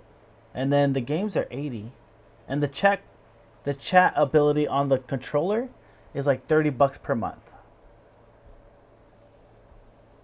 And I know there's something else, but stuff even happens. This is first and foremost a business. In order for a business to do well and for you to get what you want as a consumer, things have to sell. With the Wii U era, for example, things did not sell, so therefore we got less, and we also got a shortened generation. There was less content, there was less games, there was less stuff for fans out there to play overall. The Nintendo 3DS sold well, so what did we get? We got more games, we got more content, we got more third-party games, we got more features on the Nintendo 3DS over the Wii U, and the 3DS lasted significantly longer than the Wii U did as well when it comes to getting games. The Wii U, when it comes down to it, was birthed and died within the walls of the Nintendo 3DS, which launched before it and finished after it. So when you have good sales, it actually benefits the people that are liking the system or liking the games. One of the things with the Nintendo Switch 1 was that it sold so well, it convinced many third-party developers to actually put their games on there. At the beginning, it was very light. They did not have confidence in Nintendo launching a system great or selling great. Yes, the 3DS did good at the end of it, but the beginning was pretty bad. And then if you look at the Wii U, that was pretty much bad throughout almost the whole time period. So third-party developers were not interested in creating stuff on Nintendo Switch 1 because of what happened before. Now you compare that to what's happening with the Nintendo Switch 2 and how from the very beginning, instead of getting stuff like I Am Setsuna or getting games like Super Bomberman R, those were the third-party games on the Nintendo Switch 1 at launch. We're getting stuff when it comes to Hitman, or we're getting things like Bravely Default, we're getting Street Fighter 6, we're getting Split Fiction, we're getting significantly better third-party games already right here at launch and announced compared to what we got with the Nintendo Switch 1. We even have Final Fantasy VII Remake Intergrade announced for the system, in addition to Borderlands and 007. That's sick. They're getting Final Fantasy 7? That's dope. Major games, big AAA titles, whereas with the Nintendo Switch 1, we didn't start getting any announcements of those type of games until later in the directs, until we saw a game like Doom 2016, for example. So the reason why we're getting that is because the Nintendo Switch 1 sales were so good and the developers were so impressed and they made so much money, they did decide to, okay, we're gonna actually put some time and effort into making some Nintendo Switch 2 first-party games, into making some Nintendo Switch 2 games at launch, and we're going to have a pipeline of development when it comes to bringing out games in the future, so we can get games like Borderlands and 007 and Final Fantasy VII Remake Intergrade and Elden Ring and all the stuff that's already been announced, which you have to trust me on this if you weren't around at that point when it comes to seeing the launch of the Nintendo Switch 1. It was so much more emptier in terms of the games and the announcement of the games. And I'll also say this when it comes to third-party developers and content and the sales overall, they absolutely want to see that Nintendo is still selling systems, because the larger the install base that you have, the better chance your games will sell. If you have a small install base, you're just available to less customers overall. But if you have a big or massive install base, you have more customers that can buy your product. So third-party developers absolutely want and need to see that the sales of a Nintendo system in particular are very good, because a lot of those sales are going to be eaten up by Nintendo fans that want first-party games. So having a large install base gives them a better chance overall compared to having a small install base. The Nintendo Switch 1 is a perfect example of that, where lots of third-party developers were actually able to sell a ton of games because the system just had a massive install base. Same goes for any other Nintendo system that has had 100 million plus install base, where there's going to be a lot more third-party games compared to the Nintendo systems that have a smaller install base. So when it comes to the sales of the system, it's absolutely important, and it 100% matters, because if the system doesn't do well, then we're just going to get less stuff overall, and third-party developers are not going to want to develop on the Nintendo Switch 2. Now, I'll also say this. I did mention that specifically Nintendo systems kind of need to have those sales numbers. It's because they're not doing exactly what Microsoft and what Sony are doing, and PC. If they were, then maybe it'd be a little bit different. But obviously still Nintendo would want to have more sales so they can sell more games. Everybody wants that. But it might be a little bit different because the ports would be a little bit easier to bring over. Yes, Nintendo Switch 2, it's not hard necessarily to port over titles from what we've seen, but it does require some different type of logic and work, considering it's not x86, it's not like PC architecture. So that's why you see, even with the Xbox not selling too well at all, you're still going to see a large majority of people putting out their games on there, despite who knows how well the game sales are or not. But either way, you're going to see that because it's essentially just PC hardware overall, x86 in a console form.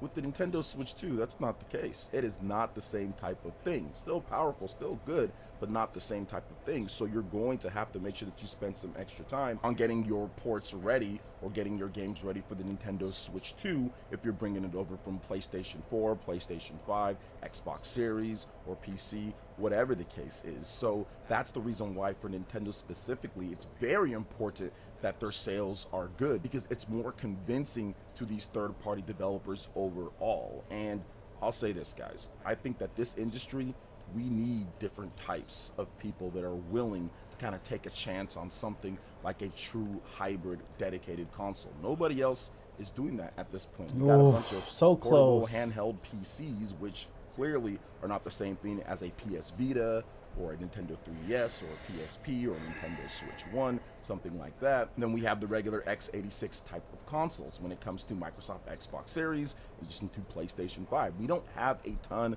of console makers. We don't have a lot of people doing these type of things. I mean, we pretty much have nobody doing something like what Nintendo's doing. Handheld PCs are not quite the same thing, despite the industry and people trying to write it like they are. They're just not overall. So I think that it's very important that Nintendo continues to have great sales, but they also have to continue to bring it. They have to continue to improve. They have to continue to get better, and they're not above criticism or anything else that people are doing. So I think that that needs to continue to get better as well, and we'll kind of see how Nintendo goes going forward with that. But yes, guys, anybody that tries to sit there and tell you that the sales don't matter, it's nonsense. The sales do matter. It's something that has always mattered. People have constantly talked about it. And if this system wasn't off to the best start ever in console history, if it was the other way around to where it was one of the worst starts overall, you would never hear the end of people bringing it up.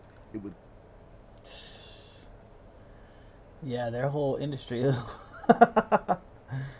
thrives that. They have to thrive on that, right? They have to build off that.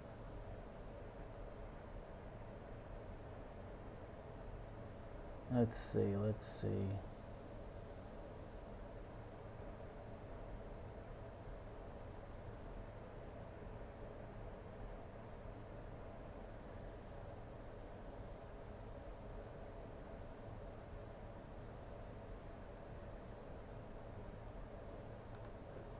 Please welcome Director Tulsi Gabbard.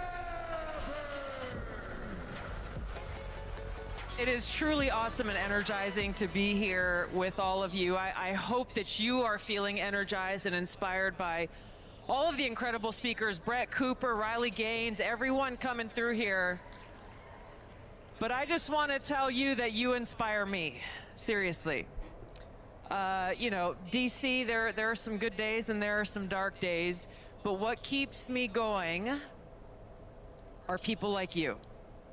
People like you who made it possible for President Trump to get elected and create this truly transformational and historic moment that we are living in here today.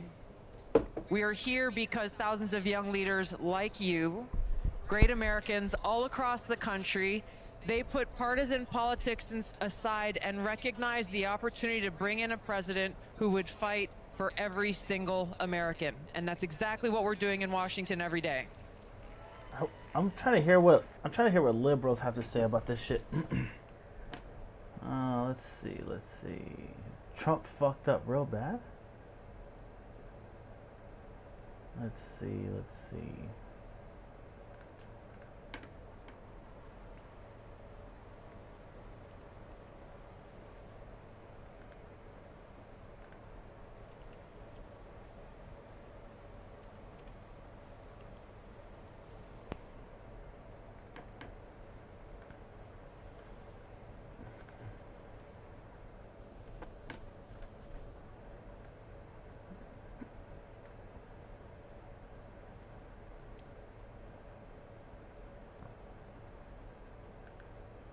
First, apply common sense and execute peace through strength is the core of what I get a chance to see every day.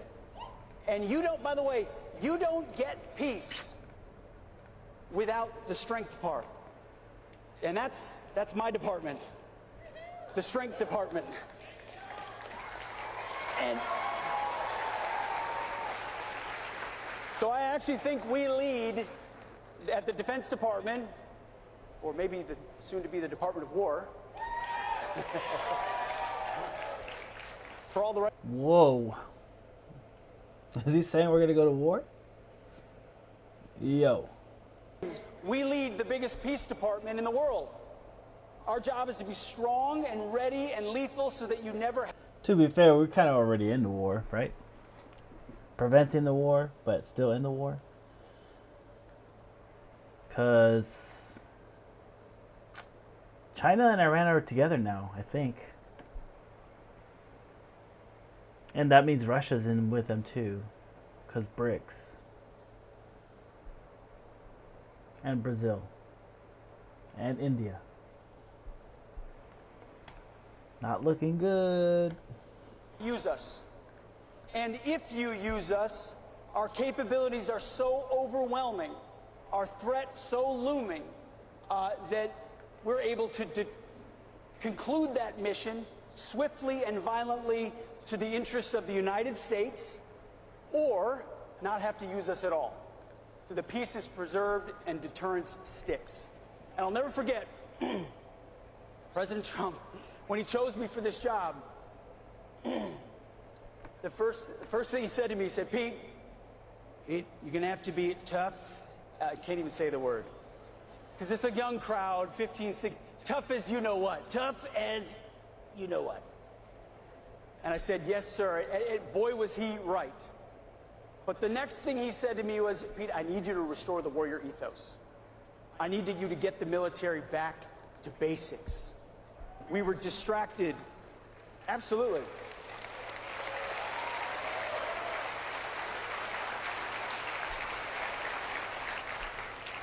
Our military, under previous administrations, especially Obama, but then Joe Biden more recently, were distracted by experiments, effectively, in ideology, in social justice, in social engineering, in climate change, and take DEI, CRT, genderism.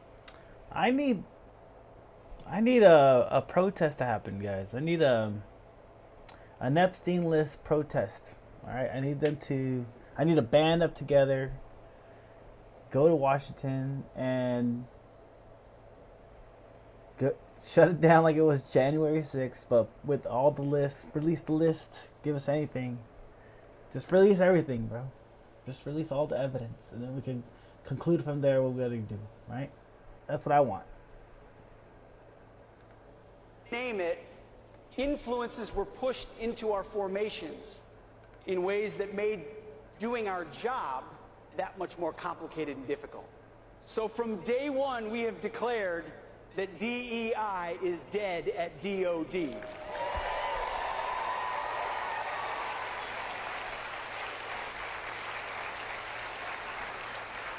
We're going back to gender neutral, colorblind, merit-based performance standards.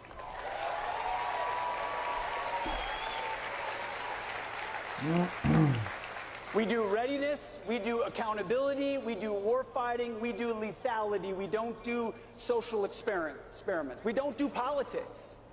I don't care in my formations. I mean, I have my political views and you have yours. But I don't care in my formation if you're a Republican or a Democrat. Do you love the country? Have you sworn oath to defend the Constitution? And how good are you at your job? And my job is for you to be prepared in that mission. That's it. It's a back to basics moment, and we've seen the response from young Americans like this crowd. Send the Democrat first for test power. That's fucked up. But you know what happens. It's been historic. Recruiting months and months ahead of where it's been under the previous administration. By the way, under the previous administration, they lowered the recruiting goals so they could look like they were filling the ranks, but they actually couldn't even meet the lowered recruiting goals. And this administration, with higher recruiting goals, we're beating them 4 to 5 months ahead of time because the American people want to serve.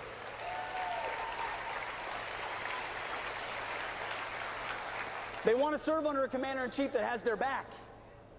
And that's why between the Army and the Marine Corps, the Navy, Space Force, Air Force, all are at historic levels of recruiting. I used to call it the Trump. Hey, he forgot the Space Force. Don't be leaving them out. No, I was kidding. That doesn't work anymore. It's a tsunami of response from the American people. And we're grateful that you would entrust with us your greatest resource, which is your young men and women willing to put their life on the line. We need those lives, motherfucker. We need those sacrifices. No, I'm just kidding. They should not go to war, though. That's for sure. I don't want that to happen. I don't want us to go cross seas and just start another regime change. Like, Iran needs to do that themselves. If they really want a revolution, like it was, what, 1960 or 1970s? They're kind of westernized. I feel like we can give them weapons to fight, like give the rebels the weapons to fight the regime now, but not put our own people at risk of that. Like, we can help fund that, but we don't want to be a part of that. You know, don't put us over there. But I'm not sure if they have anybody over there that is ready to do that, ready to rebel against that regime. So I'm sure there is, but I don't know how. I don't see anybody, like, I don't see any news about it. And yeah, their news is censored over there, so you probably won't see it. For the country, you're always going to need that in this nation. The price of freedom is eternal vigilance. And the face of eternal vigilance are those men and women in camouflage willing to stand a watch on behalf of everyone here, giving up the best years of their life because they believe in something greater than themselves. They know we have rights endowed not by government, but by a creator.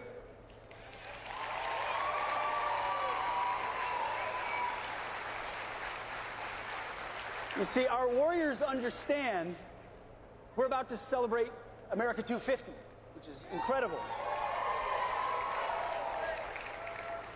But our UFC fights at the White House, baby. Next year. It's going down. Conor McGregor versus Nate Diaz at the White House for a 250 year celebration. Our warriors understand you never get 1776 without 1775, when the first Americans picked up their rifle and said, "This I will defend." You've always, ideas are important. They're critically important if you look at the difference between this administration and the previous. Ideas are what Turning Point's all about. Back to basics, our founding principles. But if you're not able to defend those principles, you give them away, either to foreign enemies or domestic ideologies that have a very different view of our country. And so at the DOD, we're back to basics, to the Constitution. We don't do politics. We do war fighting on behalf of the American people to keep everybody safe. Sound good?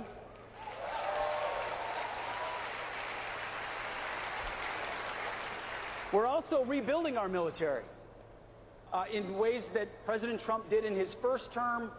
Under Obama and Biden, the military was gutted, not just with bad ideologies, but with insufficient funding and capabilities. President Trump's changed that. The One Big Beautiful Bill gave $150 billion in additional spending to DOD. We have the first $1 trillion defense budget.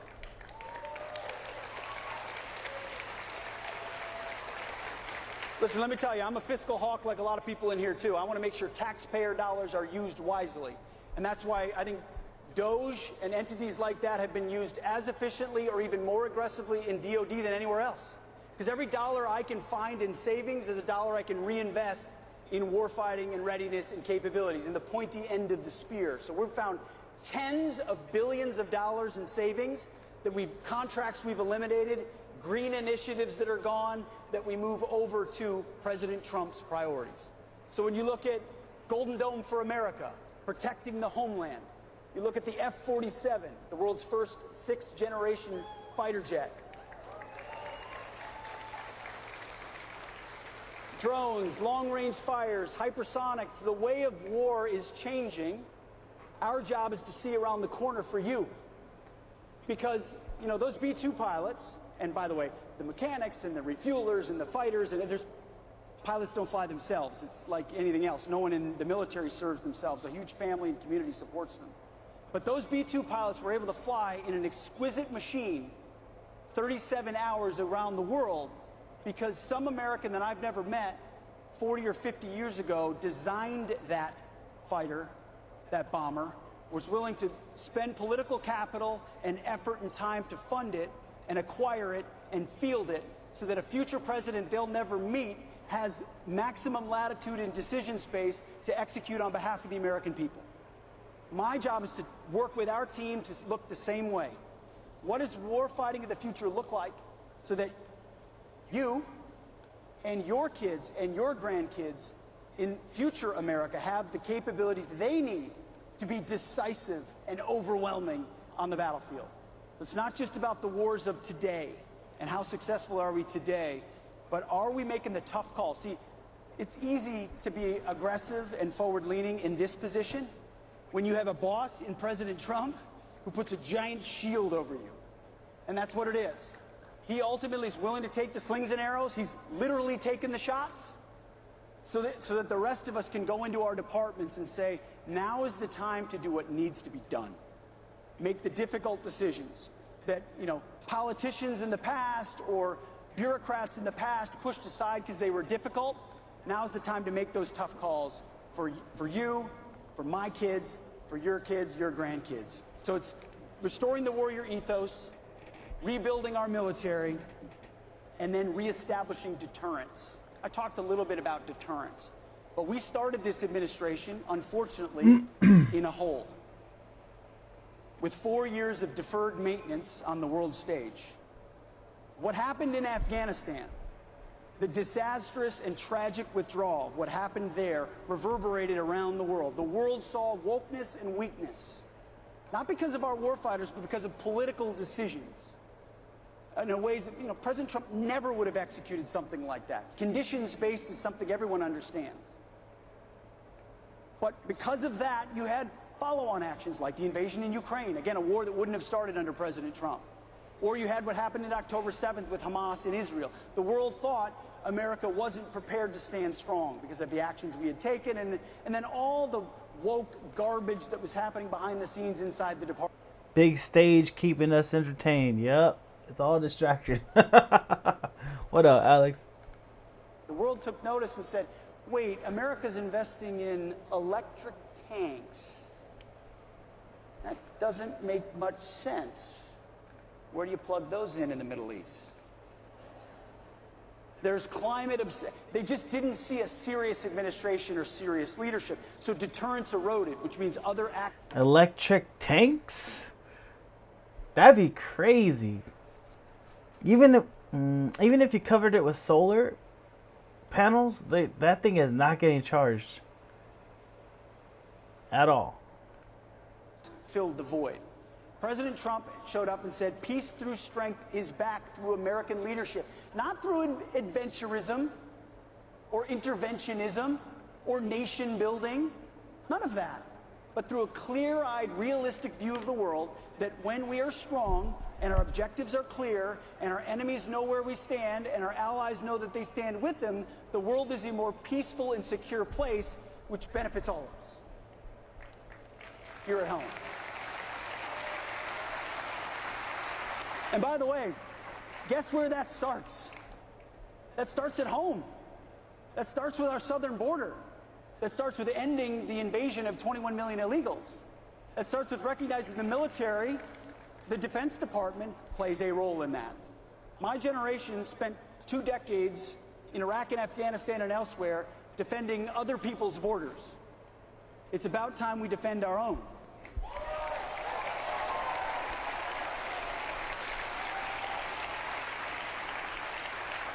Which is why you've already seen historic lows in crossings on the southern border. We've got over 10,000 troops stationed there through new national defense areas. If you're arrested on the border in those national defense areas, you are committing a crime. You will be charged and deported.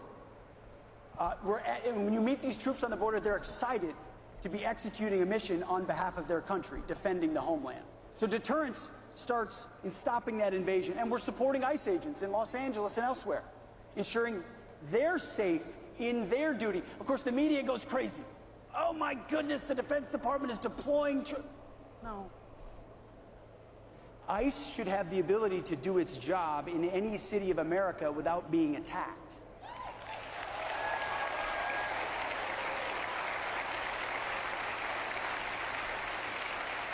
And if they're being attacked, their partners at the Defense Department are proud to stand alongside them to secure them, their facilities or their agents, in the execution of lawful law enforcement.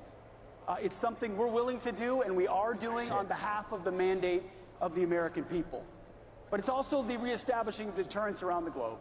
And that's why what happened through Operation Midnight Hammer was so important. By the way, a mission from the beginning, President Trump set the tone of what that would look like, the effects that would happen. He understood exactly, and our job was simply to execute and to watch the skilled and courageous men and women of our military from beginning to end, from the situation room to the maps to the trajectories to hearing the radio calls. I wish everybody could hear that and see that. It makes you so proud to be an American. And it reestablishes an understanding from the world of what we're capable of. No other country on earth could even remotely do what those pilots did. Plan, coordinate, facilitate, refuel midair, dozens of times. 7 jets going one way, 2 deceiving the world the other way. Everybody thought it was going that way. You zig, you zag. Fly over Iran, they never see you, they don't shoot, you disable enemy capabilities, and you get out of Dodge. Or as President Trump says, he said, skedaddle. You skedaddle. That is a specific military doctrinal term. Now, that was not just a message to Iran's nuclear capabilities, it was a message to all of our adversaries and all of our allies that American leadership and strength is back.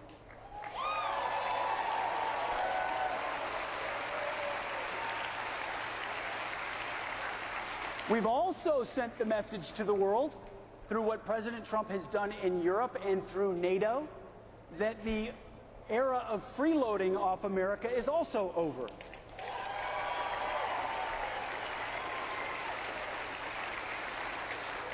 I'm a big fan of alliances, and we're a proud member of NATO. But an alliance can't just be about flags and conferences. It needs to be about formations and capabilities.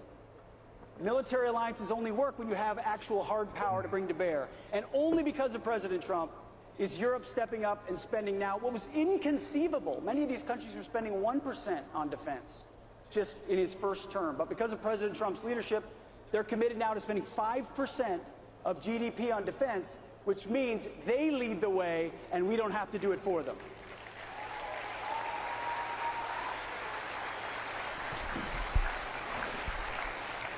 So in closing, I just want to never forget that the motto of our great country, when I got criticism for starting a monthly prayer service at the Department of Defense, voluntary prayer service,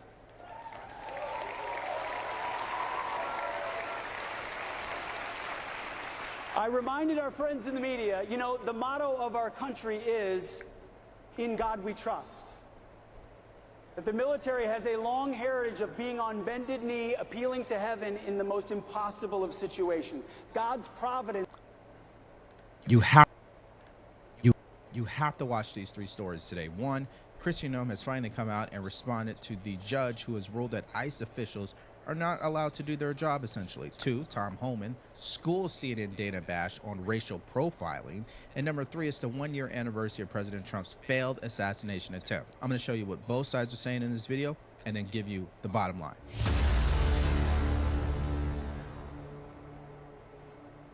So a federal judge issued a temporary restraining order against a lot of the ICE operations that have been carried out in Southern California just a couple of days ago. But in his order, he said this: defendants can't rely solely on the factors below, alone, or in combination to form reasonable suspicion for a detentive stop, except as permitted by law. He says apparent race or ethnicity, speaking Spanish or speaking English with an accent, presence at a particular location like a bus stop, a car wash, a tow yard, a day laborer pickup site, agricultural site, etc., or the type of work that one does. Now, the way that the LA mayor, Karen Bass, who celebrated this ruling, described it, she says this administration has been masked men grabbing people off the street, chasing working people through parking lots, and marching through children's summer camps. All right, so just a few things for you. Number 1, this ruling is pretty much saying, ICE, don't do your job.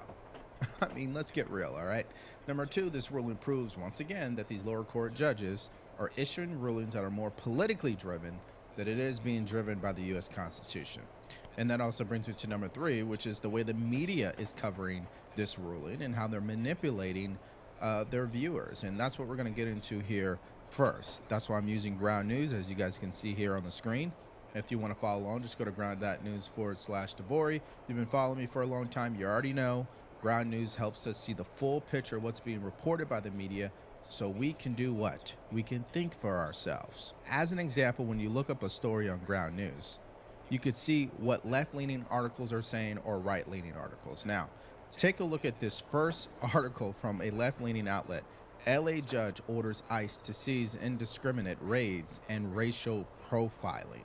I mean, that's how they're categorizing all of this. Now, before we go any further, let's hear from Kristi Noem and her reaction to this ruling. Take a look. So, what do you do with this ruling? Does it go to the Ninth Circuit? Do you do an emergency appeal to SCOTUS? Well, this federal judge's ruling is ridiculous. We never ran our operations that way. We always built our operations, our investigations on casework, on knowing individuals that we needed to target because they were criminals, because they had conducted violent crimes against individuals in their communities or had overstayed their orders, had violated federal laws, and that is always how this is done. It's been done exactly how law enforcement has operated for many years in this country, and ICE is out there making sure we get the worst of the worst off the streets. So this judge made a decision that we will appeal and we will win because he's wrong. We've never targeted individuals based on those qualifications that he laid out. And again, we've seen this across the country over and over and over again, where judges are getting political. It's not their job. I hope they can bring some dignity back to the bench because we certainly are lacking it now for many of these federal judges. See, this brings us to the most important question I have for anybody out there who is continuing to criticize what ICE agents are doing. Is it illegal? Now, according to this lower court judge, she's trying to argue it is because they're stopping people with no probable cause. And in most of the cases, they have a criminal warrant. Now, if we compare what left-leaning outlets had to say to what right-leaning outlets had to say, it's right here on the screen from the Epic Times. Federal judge orders Trump admin to halt immigration operations without probable cause in California. See, there's no spin on that. And this is what I want for anybody who watches my channel. Don't believe anything that I say. Definitely don't believe anything the mainstream media is saying. Do your research. And in order to do that, you can use a tool like Ground News. So if you want to use this tool for yourself, all you have to do is go to ground.news/Devori, or you can download the mobile app. Just use promo code Devori, and it's going to give you access to everything that I showed you in this video, including 40% off the Vantage plan. You said in an interview this week that reasonable suspicion can be based on, quote, the location, their occupation, their physical appearance, their actions. What about an individual's physical appearance would give immigration agents, quote, reasonable suspicion that they might be in the U.S. illegally? Well, first of all, let me be clear. Physical description can't be the sole factor to give you reasonable suspicion. As I said in an interview, it's articulable facts with an S. So appearance can be just one. For instance, if someone has an MS-13 tattoo on their face, that may be one factor to add to other factors to raise reasonable suspicion. I want to be clear about that again because my words are taken out of context. Physical description cannot be the sole reason to detain and question somebody. That can't be the sole reason to raise reasonable suspicion. It's a myriad of factors, and I can sit here for the next half hour and give you all the factors. So every officer, every situation is different. But I can tell you this, every ICE officer goes through Fourth Amendment training every 6 months and reminded what their authorities are for arrest, detention, and questioning.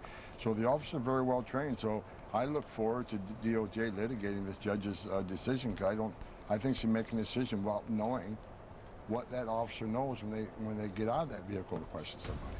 Yeah, so I don't know why CNN continues to let Tom Homan on there, but before we react, I just have to tell you guys, July 13th is the 1-year anniversary of our YouTube channel.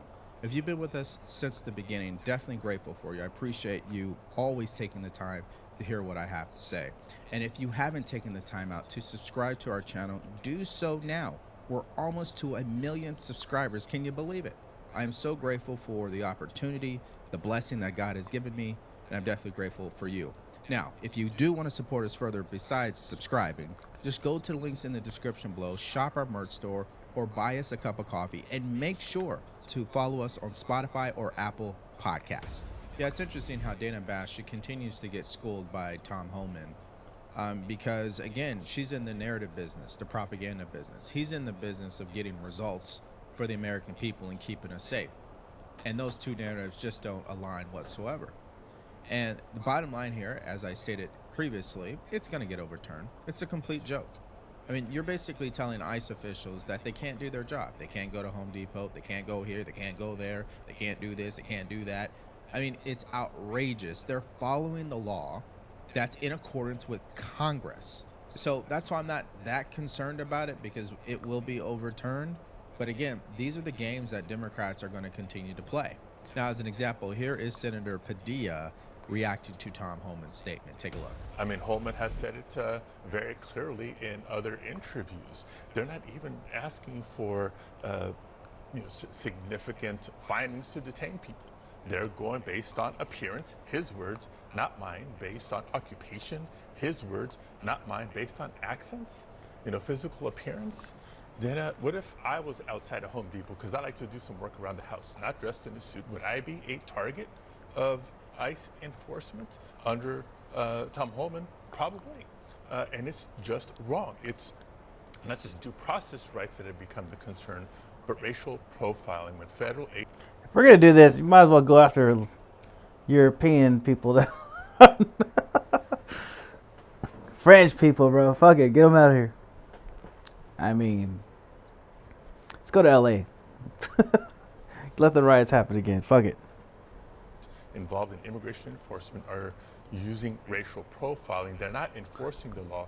They are breaking And I basically asked him about that. He said that he's being misunderstood, that it's factors with an S and not a factor like the way somebody looks or the way they talk. Yeah, but he laid out the factors that he's encouraging them to consider. Again, it is appearance, it's accents, it's occupation. Again, construction workers, farm workers, you name it, the evidence is out there. Now, let's exercise some common sense, and this would be my main pushback to Democrats, independents. People have been very critical of President Trump and the way they're handling these deportations. You guys cannot have it both ways. You can't say, we agree with you guys deporting illegal aliens who have committed crimes, and then in the same breath say, hey, but we don't want you entering our jails to pick up criminals who have committed crimes that are illegal aliens. You guys get what I'm saying? This is the missing fact in this entire debate. ICE officials are not allowed to enter the jail to take custody of an illegal alien who committed a crime. Think about that for a second. So when they're crying about, well, why are they chasing them? Why are they showing up to Home Depot? It's because they can't even show up to the local jail. Get real. There is not a glamorous side to the problem that we have in this country. And I think that there was a long time where we denied that there was a problem in this country. We had people, humanitarian crises at the border for a long time. And that has been solved. And I think we should appreciate that that has been solved. Now, what to do with the millions and millions of people who are here? That is a problem that I don't know that there's a good, easy answer to. Now, we do need to have better, we need to have facilities, we need to have judges who can process this, and that is really where the big backlog is. People end up in facilities like this because people that we realize or that we know probably should be deported, we don't have any way to process their claims. So there's a lot that needs to be fixed here. This is probably not the model, at least, that people are thinking that it should be. But I think it's important to appreciate that there needs to be something done to address what we have here. All right, can we just take a moment and look at their faces? I mean, they can't believe he just said that. I mean, this is MSDNC, of course. But he's right. I mean, there's no easy solution to the problem that Joe Biden caused. So Democrats, stop crying. You guys think this is normal business. This is not normal. The situation that President Trump inherited is not normal, so it means it requires abnormal solutions. And I know it's politics, so of course they have to disagree instead of just doing the common sense thing and working with the president. I don't know, an example of that would be let ICE officials into the local jails. One thing I have heard over and over anecdotally is that people who are in the United States legally are scared about getting swept up in all of this because of the color of their skin, because they speak with an accent, because of the location where they might be going. And they're not going out. They don't want to be detained by mistake, have their kids or themselves traumatized. Are you comfortable with that? If they're in the country legally, they got no reason to be afraid. ICE is looking for those in the country legally, and we're still prioritizing public safety threats and national security threats. That's the priority. But like I said, you know, we do have collateral arrests in many areas because we're out looking for those public safety threats. But we're going to enforce immigration law too. I mean, it's not okay to be in this country legally. It's not okay to enter this country legally. It's a crime. But legal aliens shouldn't, and U.S. citizens should not be afraid that they're going to be swept up in a raid. We know who we're looking for, and that's who the agents are out there seeking. And they, again, they use a lot of information. Most of the operations we conduct are targeted enforcement operations. When we go out, we know exactly who we're looking for. Most likely we will find them. Many times we have a criminal history and immigration history when we go out looking for that person. So if you're in the country legally, you shouldn't fear ICE. What you should fear is the criminal aliens walking the communities in sanctuary cities. Yeah, so once again, it's fascinating to see in CNN continue to describe these people as if they are victims. No, the true victims are the stress economically by allowing tens of millions of migrants to cross the border into our country in a short period of time. Okay, that is actually what's ruined our country in certain aspects. Number two, it's also what caused us to be in this current situation where you have to plus up ICE agents and you have to beef up the operations to get these people out of the country. And number three, if you're following the law, you have nothing to worry about. Stop listening to MSDNC and people who tell you you're next. No, you're not next. Who's next?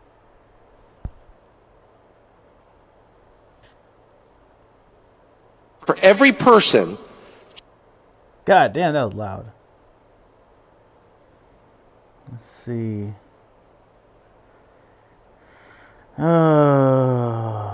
Let's see. We need to come to the middle and we need to legalize the 25 million people here in this country. I was speechless. Charlie Kirk is concerned about Trump's execution of migration pledges. And if Charlie Kirk's concerned, should you be?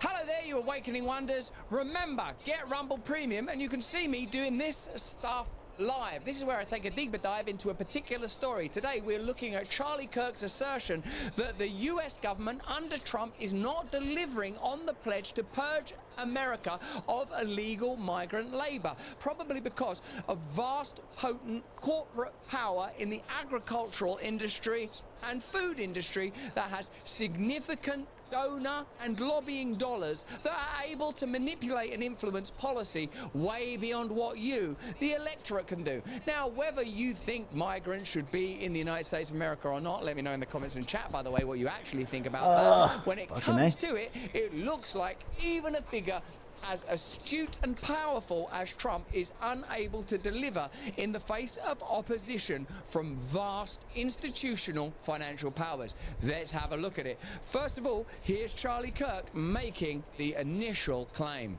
But you would think that, hey, we get $175 billion for ICE, we're going to get mass deportations.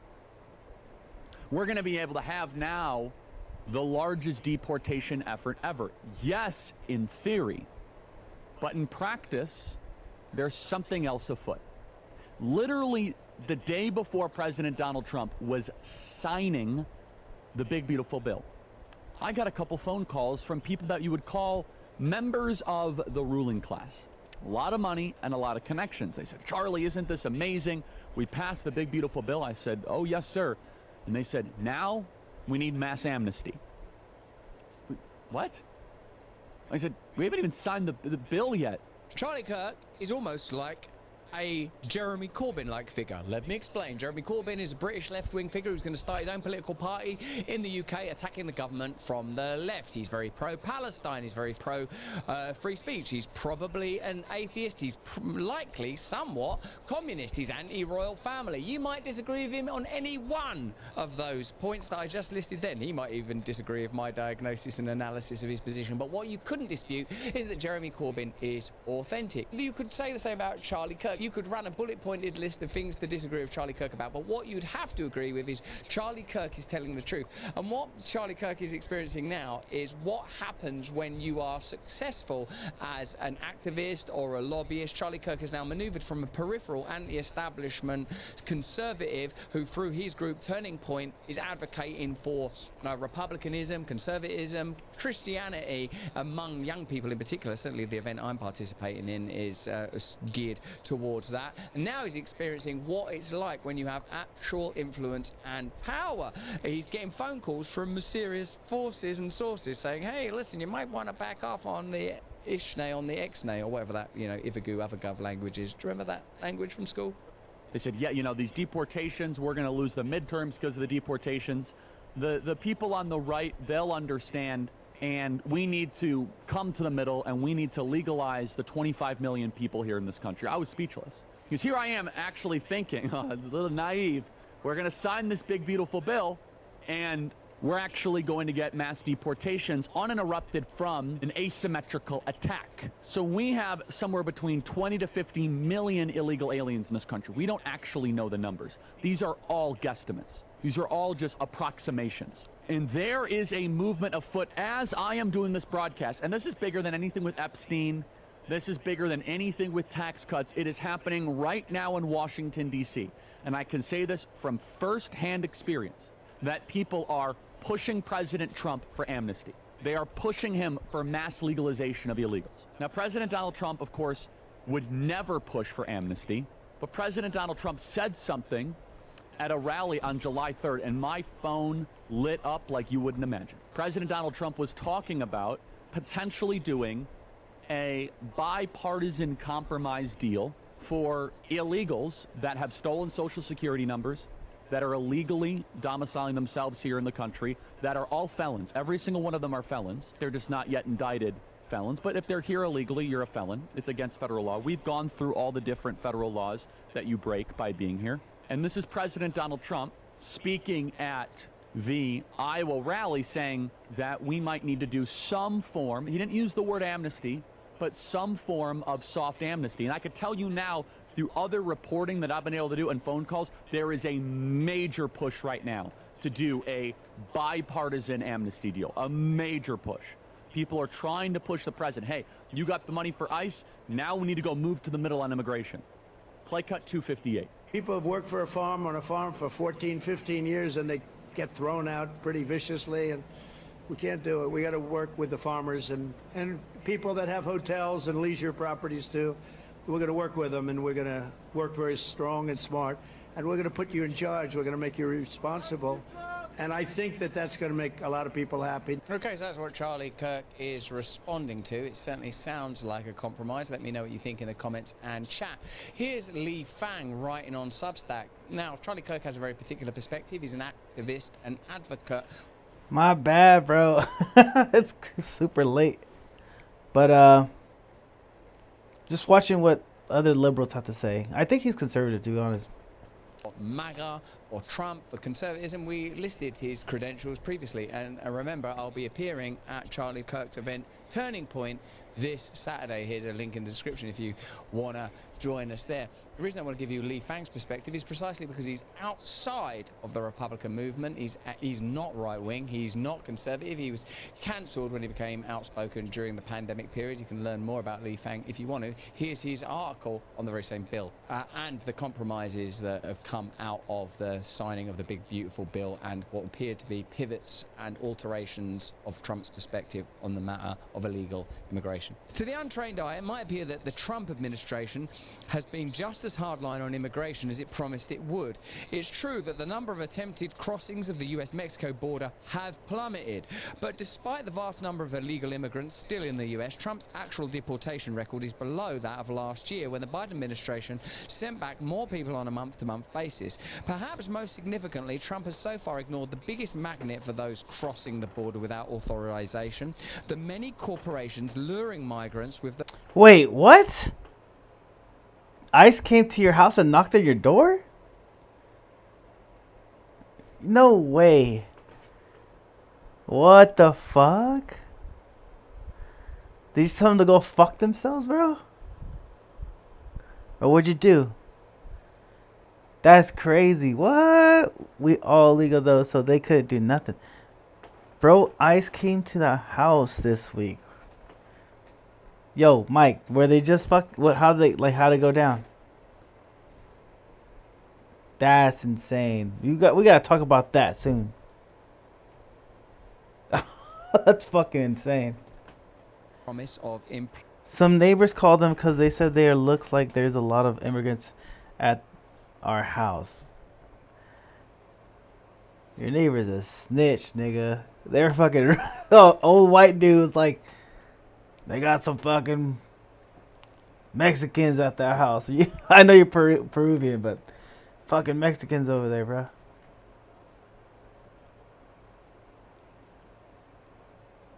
That's fucking whack, dude. They probably just, you know what? They probably just said that. And they're just going around knocking on people's doors. Hey, someone said this. You probably didn't even get singled out, bro. They're probably just saying that to everybody. If they ever come around here and ask me that, I'm going to be like, oh, yeah? My buddy said some neighbor called, huh? Yeah, right. There is a discrepancy between the White House's rhetoric and policy, and it raises profound questions about the administration's true priorities and who it ultimately serves. It's interesting that we... And, like, they're not allowed to go in, right? It's like they don't have a warrant for anything. They just have a call, so if you didn't answer, like, they can't do anything, you know? But I'm pretty sure you don't want some asshole knocking on your door all day. The fuck you want? Tend to focus on illegal migrants themselves because it's easy to conjure an image of a Latin American migrant Sorry that happened to you, bro. That's fucking whack. Work at Home Depot, but it's not so easy to conjure up an image of the potent forces of globalist agriculture and a donor class that benefit. Indeed, whenever you see some symptomatic problem that observes in the lower strata of society, it's likely that their condition by implication is at least influenced or perhaps even controlled by elite agendas. In this instance, we see and focus on illegal migration, but the beneficiaries of that illegal migration is not the illegal migrants themselves, but vast agricultural interests. And if you go back to Trump's clip, what you see he says is we're going to have to work with people in hospitality and agriculture, i.e. Trump's been communicating with, as one might imagine and understand if you're the President of the United States, representatives of big agriculture and representatives of the hospitality industry. That's what it seems like. Let me know if you agree in the comments and chat, especially if you're beginning now. Hey, did you hear about that one dude that got killed in the glass house marijuana area? Like, you know, where they found like the 10 miners that were working with like the weed farms. There's a guy, I guess, that was scaling the building, trying to get away and trying to hide. And I guess they tased him, from what I've been hearing. They tased him while he was climbing. Guy gets in shock and fucking falls to his death. Boom. Guy was like a 30-year-old Mexican dude, I think. Something like that. It's pretty bad. Together what Charlie Kirk's saying from the right and what Lee Fang's saying from, I don't know if the left is an appropriate way to describe Lee Fang, but certainly not of the right. Consider the likeliest destinations of illegal migrants. Those without documentation tend to make up a significant portion of the workforce in construction, slaughterhouses, restaurants, hotels, janitorial work and gig delivery services. Yet businesses in these industries have reported few significant raids from US Immigration and Customs Enforcement, that's ICE, agents. These pillars of the economy are virtually untouched by the supposed crackdown. That would make sense. Isn't that interesting? So while there have been the public and divisive spectacle of ICE raids in California, when it comes to these industries that are most likely attracting the labor that is the source of the problem, there have been few raids. So does that make you ponder this question? Were the disturbances in California, beneficial not only to Gavin Newsom, who gets to make a public stand about ICE, not only beneficial to advocacy groups and protest organisations that can have the virtue signalling glow of standing up for an oppressed and marginalised class of people, but beneficial also for people in positions of institutional power, i.e. it got a lot of attention, it caused a lot of conflagration and consternation. People were able to discuss it, and yet when it came to the interests of the powerful, in this instance the agricultural industry and the hospitality industry, they remain unaffected. Let me know what you think about that analysis in the comments and chat. Free speech is under attack, Jack, but Rumble refuses to take it lying down. Rumble is farting out the we can turn free illegal labor. Fortune 500 American executives have faced no scrutiny. You might expect the largest home builder in the country, KB Home, to have been bothered by ICE agents since the change in administration, but Robert McGibney, the company's president, told investors on a recent call that we've seen nothing at all related to immigration.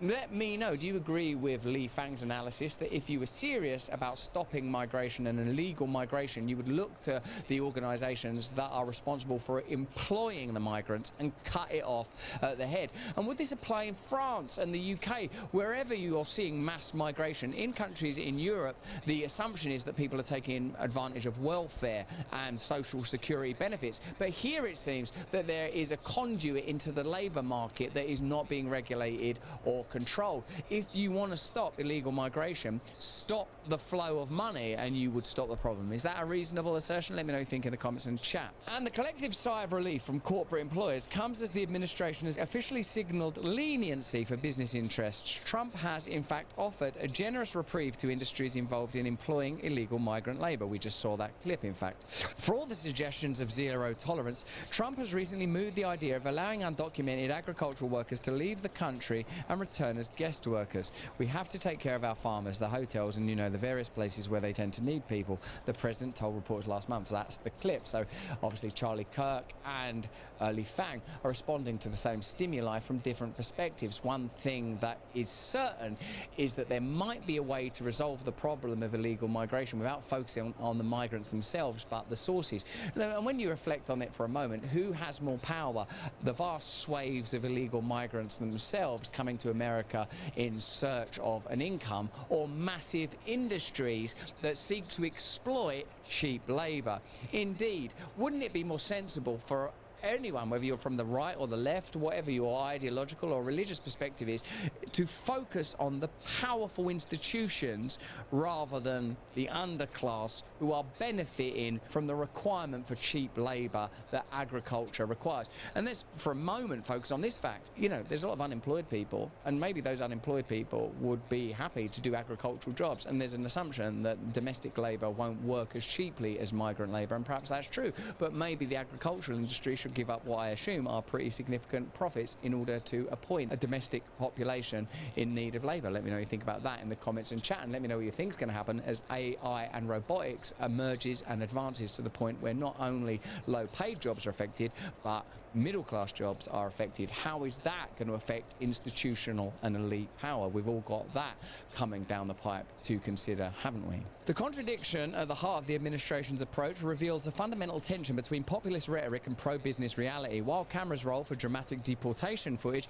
the industry is dependent on illegal migration are maintaining business as usual. This disconnect could ultimately undermine the economic nationalism that propelled the Trump campaign to victory. Now, look at elsewhere. We're discussing the Epstein files, we're discussing the ongoing support for warring nations, and it's starting to seem like much of the rhetoric that led to election is being challenged in office. Let me know what you think about that in the comments and chat. What's caused this disconnect? For a clue, we should look to high dollar donations. The Trump Vance Inaugural Committee, Inc., in a filing last week, revealed that its biggest single contributor was Pilgrim's Pride Corporation, a chicken processing company in the United States. The chicken producing conglomerate gave $5 million to fund the inauguration, far outpacing business donors with much deeper pockets such as Amazon, Meta, ExxonMobil and Pfizer.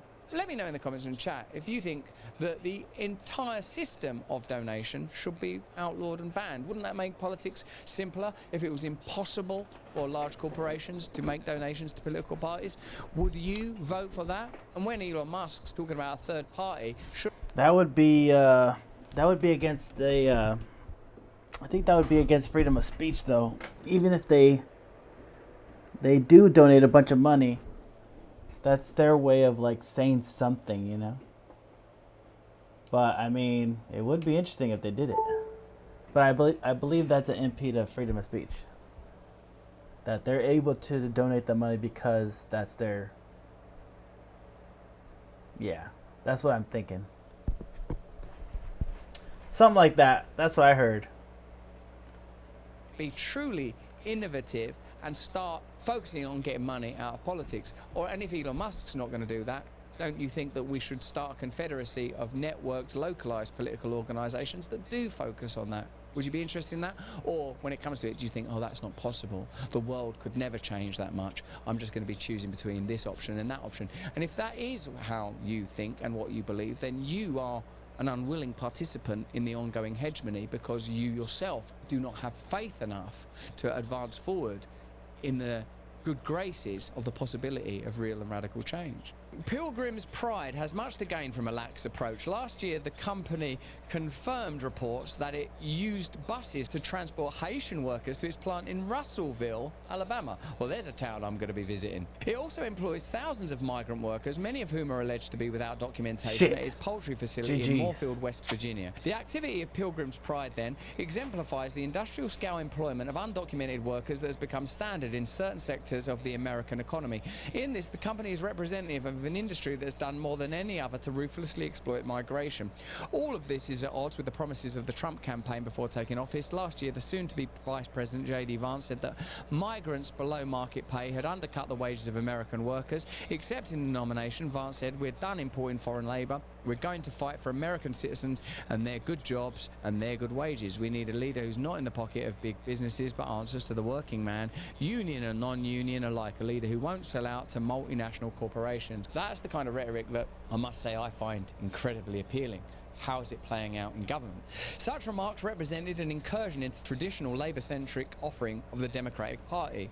It is the kind of argument that is likely to have contributed to the GOP success last year. In this way, the Republicans have taken advantage of the slow abandonment by left-leaning politicians of blue-collar industries. They have adopted trade and immigration-friendly policies that have brought American workers directly into competition with foreigners willing to work for far less. In all, the Democrats have shifted their concern away from physical labour and bricks-and-mortar workplaces and toward the professional service sector and the highly educated knowledge economy. As such, it has left itself vulnerable to such a challenge from the populist right. Indeed, we know that the Democrat Party now focuses on cultural arguments, on wokeism, on the needs of...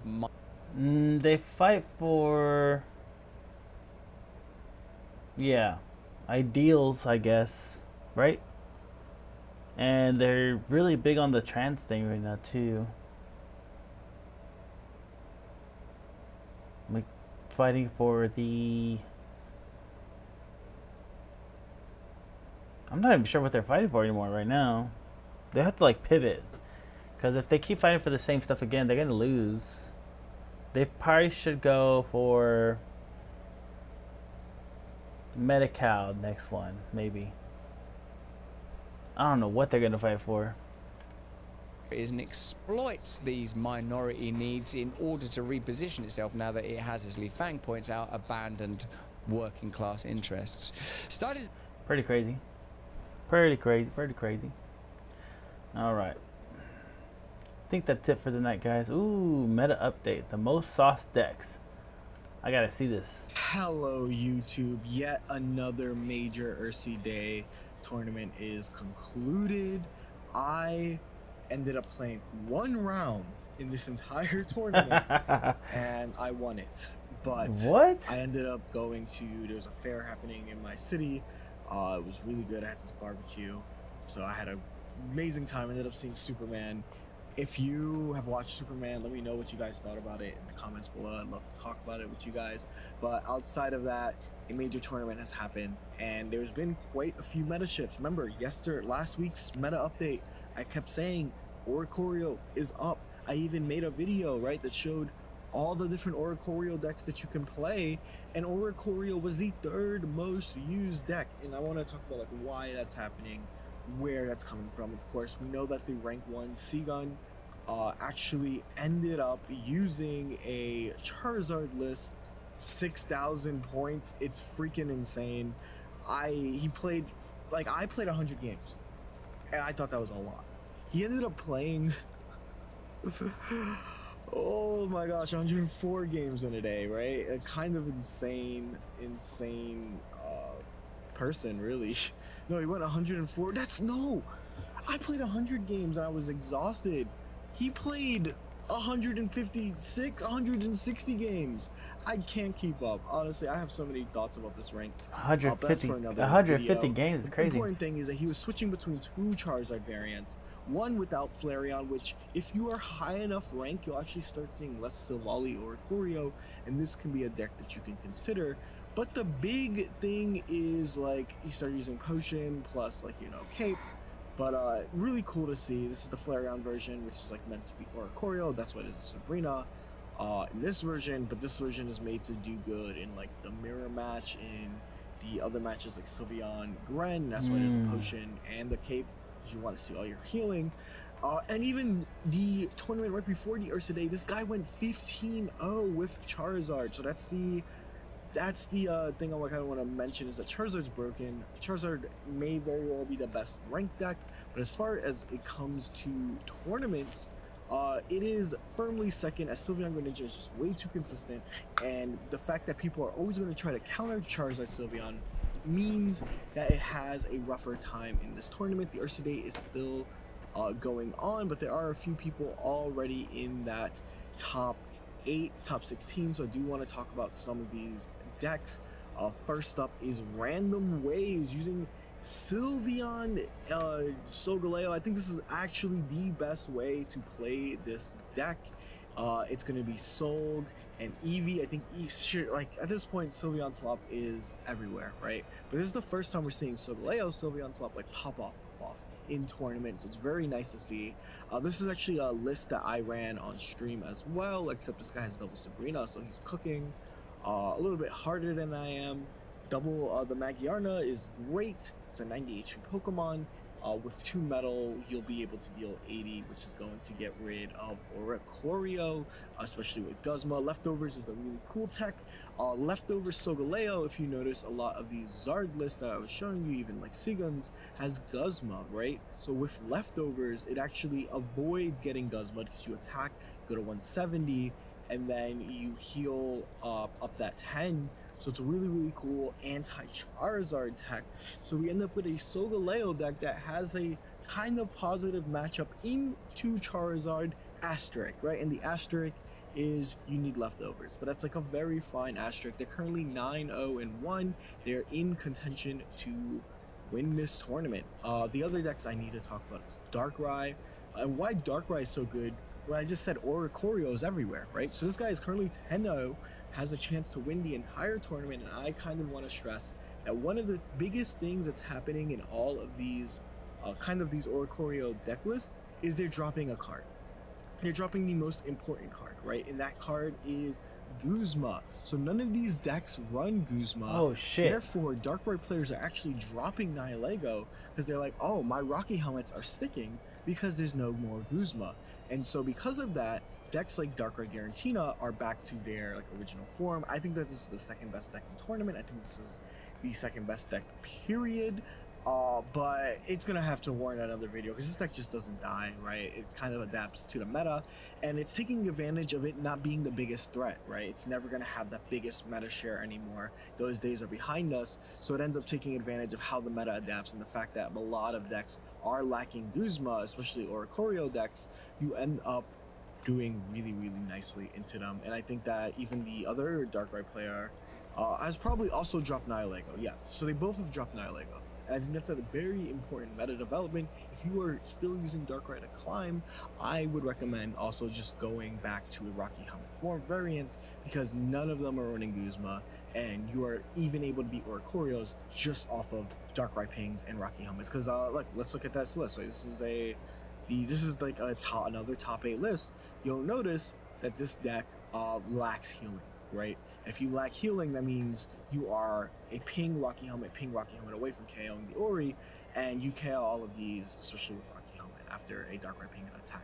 So this feels really nice to start seeing, but this is a really cool list by Kura using double Rocky. Rocky is very good in the mirror match, as you are able to put an Oricorio to 50, you're able to put a Savali to 90, putting them both in range. So I think that if there's a version that you're looking for, this is a really cool version. Shout out to Kura.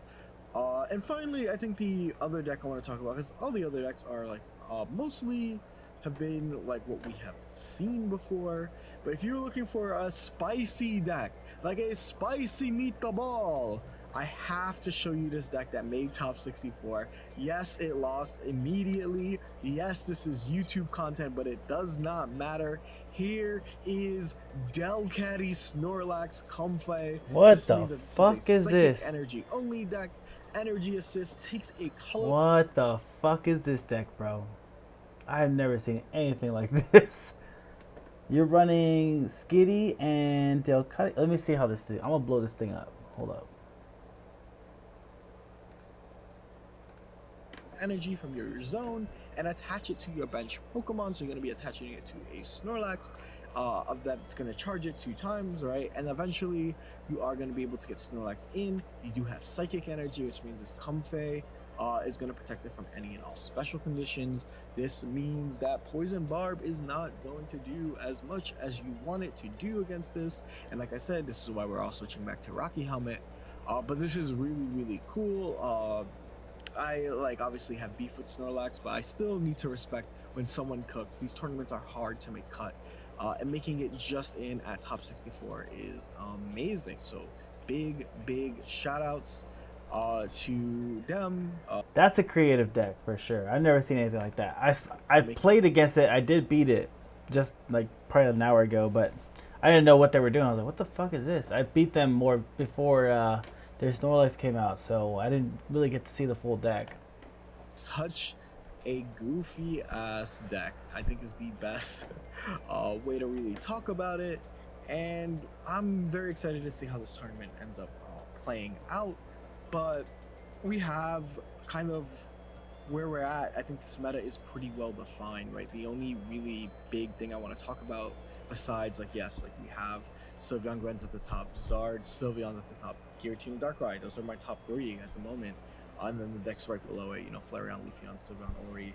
Buzzwole Pheromosa. Hey, Connie, if you're still watching, you gotta follow this dude. His name's Jody. He's fucking good at this game. If you want to learn how to build decks and stuff like that, or get the concept of why you build a deck, he's really good. Did actually come back. So I guess that's let me talk about that deck because it did come back in quite a big way. If we go to TCG Pocket and we search Buzzwole Celesteela, you'll see that it got second here in this tournament, and I thought that was pretty cool. But it also went I'm pretty sure it went undefeated in one of the earlier runs, and I think that's kind of cool. And I think I searched by date. The deck went undefeated, bro. That's crazy. That's super consistent. July 11th, it did get top 4 in this tournament, so I think it's kind of cool. There's another version that is using just only double Pheromosa, which is the version I was trying to show you guys. But I'm blind and I guess I can't find it, or maybe I just made it up because I wanted to believe that Buzzwole is good. I don't know. Buzzwole is dead, so bro. If I find it, or if someone else finds it, there was a Buzzwole player that went undefeated to win a tournament, and they were using double Pheromosa, double Cyrus. So I thought that was really cool. No Kartana, but I can't find it when I'm going through tournaments. So maybe I just made that up. Other than that, the one who kind of had a bad tournament, and I do want to talk about that right now, is Guzzlord Nihilego. This is Guzzlord Nihilego's worst tournament. Not a single player went positive. That's crazy, right? For a top tier comp or a high tier comp to bust their 51 losses and 28 wins. That's fucking sad, bro. Guzzlord Nihilego sucks. And I was trying to build that deck. I'm so glad I did it. in this way. It only did good into Charizard Sylveon, which is supposed to do good into. And then had an awful Sylveon Greninja players did really good. Flareon Leafeon players dumpstered, and as I mentioned, Buzzwole players are back on the rise. So like I said, tournament is still going on. I'll put the link so that you can follow it down below. I'll also put Ursi Day's socials down, because you know, you want to, if you want to watch this tournament live, you can watch this tournament live. I'll get this video out probably when this tournament is in like top 8 or top 4, so you can see how things are shaking up. But this is the top 16. It's this meta. Like, I think that this meta is pretty defined. I don't really think there's anything too special to talk about, besides the fact that there is a Sylveon Solgaleo that's freaking popping off, and it makes sense when there is so many Greninja Sylveon players, right? And with the leftovers tech, it does good into Charizard. I asked this question on YouTube, my post. What do you guys feel about this meta so far? What are your thoughts?